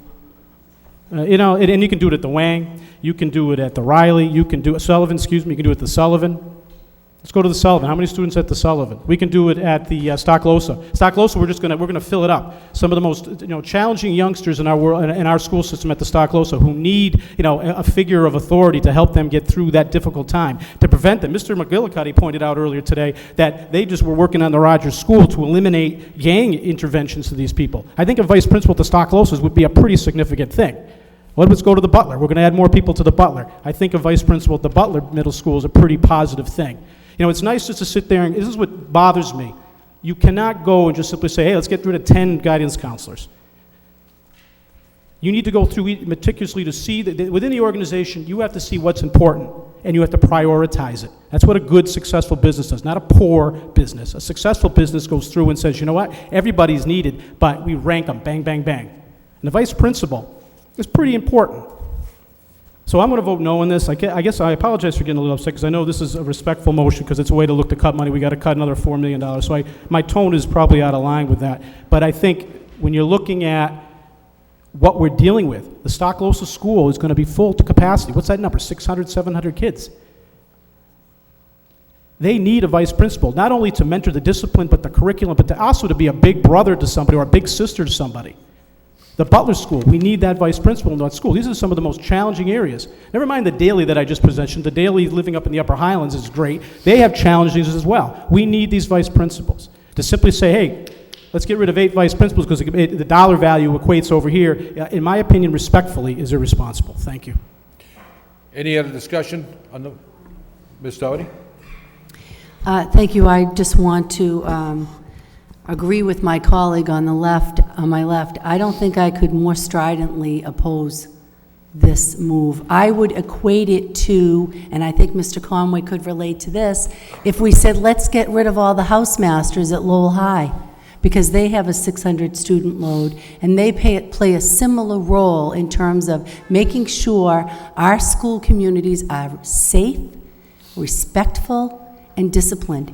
And I believe we have made great progress in that area across the district. But our middle schools are perhaps our most toughest population. That is when we lose the kids to gang involvement. By the time they get to the high school, they've made a lot of decisions about their friends, their associations. We need to be very focused, especially now when we're pushing the envelope on class size. I absolutely, in good conscience, could not support a motion to get rid of these key people in our schools. Thank you. Before I get to Mr. Conway, anyone else who'd like to, Ms. Martin? Thank you, Mr. Mayor. Can I just ask, looking at the numbers, so in terms of our middle school totals in the budget book, does that include the middle school expenditures at our K-8 schools? The K-8s are actually, if you flip to the end of the middle school page, there's a green card in your binder, and that breaks out the K-8s. So if you look at the middle school tab, and then beyond the green paper is where the K-8s come in, and they have their own total. Okay, they're broken just the out 2 separate. schools. Just in looking at it quickly and looking at, the way our middle schools have been structured, I mean, we've seen reductions in this area. We've had several middle schools that had 2 assistant principals over the years because of class size and all those things. At this point, really, it's only one of our most challenged schools that's currently has the 2, as I understand it, right, at the Robinson, which is facing significant challenges in terms of their performance. When you look at a middle school population, it really is the most challenging time in most students' lives, and being able to maintain the tenor in a school and the environment in a school really does fall in large part to the assistant principal. So I would definitely not be comfortable doing some kind of carte blanche, just eliminate this position today. If it was amenable to the maker of the motion and we wanted to get some more, perhaps say surgical advice, I mean, if there are specific schools that we feel would be able to accommodate this change, I might be willing to consider that, but I would not be willing to support just kind of a across the board, let's eliminate it and move forward kind of approach. We'd really need to be far more incisive in the way that we make this choice. Mr. Conway. Yes, thank you. As I said earlier, this was obviously not a very popular would not be a popular motion. And I'm not just taking 8 individuals and just throwing out a number, with all due respect to my colleagues. This obviously, when I'm talking about 8 individuals, I'm talking about the superintendent, who obviously knows the schools better than anyone else, would sit down and say, you know, what school can we do without a middle school? I'm not just taking 8 just for the sake of taking 8 people and throwing them out in the street. You know, once again, we're faced with a lot of cuts. We have to make them somewhere, and all due respect to my colleague on the left, when she mentioned about a housemaster, well, each housemaster is responsible for, depending on the year, anywhere from 600 to 750 students. They themselves are responsible for it. They are responsible for the total education of those students. If something happens, they are the ones that are brought down and talked to and find out what's going on. So they do have 700 or 650 students in their charge. And if we take a look at some of our middle schools, yes, we do have 600 or 700. So again, is it an easy job? No, it is not. All you have to do is ask any one of those housemasters, and you'll see it. It's a difficult one. But again, we're in very difficult times. That's the problem that we're faced with. And again, I'm not taking just 8 lives and putting it aside just for the sake of doing it. Is it the best way of doing business? No. And I would think that within the next couple years, if things get better, I would love to see them come right back as assistant principals, because yes, they are needed. Just like reading teachers are needed in the elementary and the middle schools. Just like class size has to be kept at a minimum in the elementary and the middle schools. But we're faced with problems, and we have to act, and we have to make difficult decisions. And I know that this is going to be, you know, this is going to be a tough 3 days or 4 days. We have to keep our heads and realize that we are going to disagree with each other, and there's nothing wrong with that. There's nothing wrong with that. My colleagues could come up with a motion that I might disagree with, and I think instead of totally criticizing it, I have the option of saying, no, I don't agree with it. And that's fine, then we move on. Okay. Thank you, Mr. Mayor. Mr. Leary? And I appreciate my colleague, and my demeanor might have been like a little bit challenged, but the thought process was not looking at individual parts. But also, I want to add, we already cut one of the middle school principals today. So it's actually 7 vice principals, my esteemed colleague from Andover Street. It's 7, so your math was 1 off. We already eliminated one of the Robinson Middle School principals. Yeah, now they have 1, but we eliminated 1. Believe me, you should go through this meticulously, and you're correct. I was a little upset, absolutely, because I'm thinking of it meticulously as how is the organization not only going to eliminate 9.4 or whatever the number is going to be, but to do it so it succeeds in a thoughtful way. Thank you. Any other, Ms. Doherty? Can we just move the question, Your Yes, Honor? before we do, I would like to comment.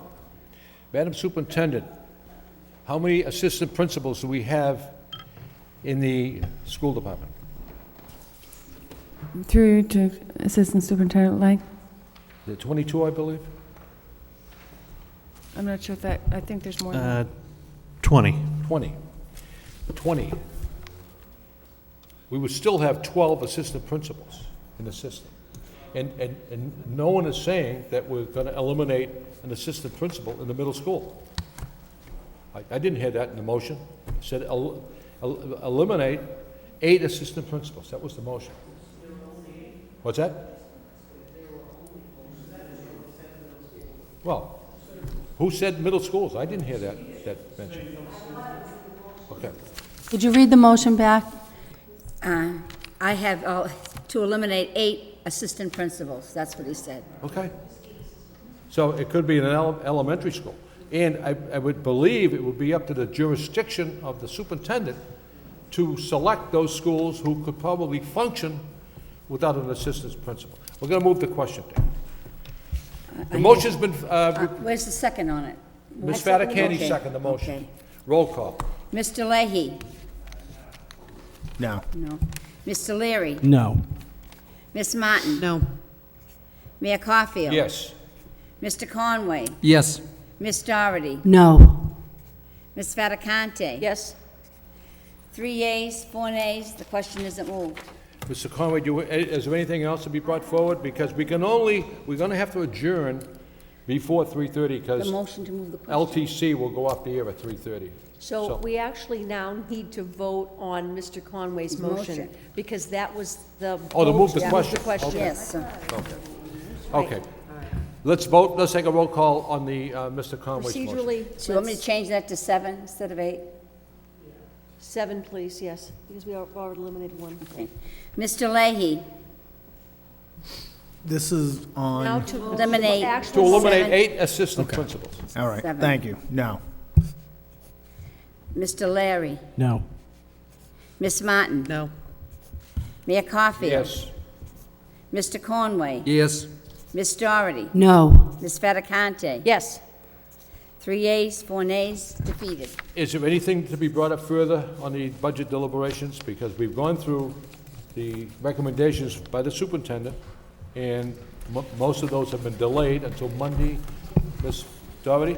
Your Honor, I have a specific request for additional information. I don't know that we need to do that on the floor unless my colleagues would prefer that we do. That would be something I would like. I need a lot more information about the television studio at the high school, how it is currently being utilized, the number of students involved, the number of programs being generated from that studio, and as well as the impact on the school regarding the $95,000 we get from Comcast for educational programming. So I really want a comprehensive report on that studio. I would also like to know what the plan is regarding food service. As we're looking to find efficiencies, have we got any initial ideas about what we can do to reduce That's costs? not part of the budget. Yes, it is. Is it? Well, we're paying $775,000, so if, I'm not saying, we had a motion before this board voted to get a plan, to keep it in-house and look for efficiencies. I'm wondering if we're gonna be able to get some of that information in time to put that into our budget decisions. So that would be a second piece of information. I'm also interested in information regarding middle schools where we have instructional technology specialists and library media specialist positions, how those positions play out, what are the job descriptions, how are they being utilized.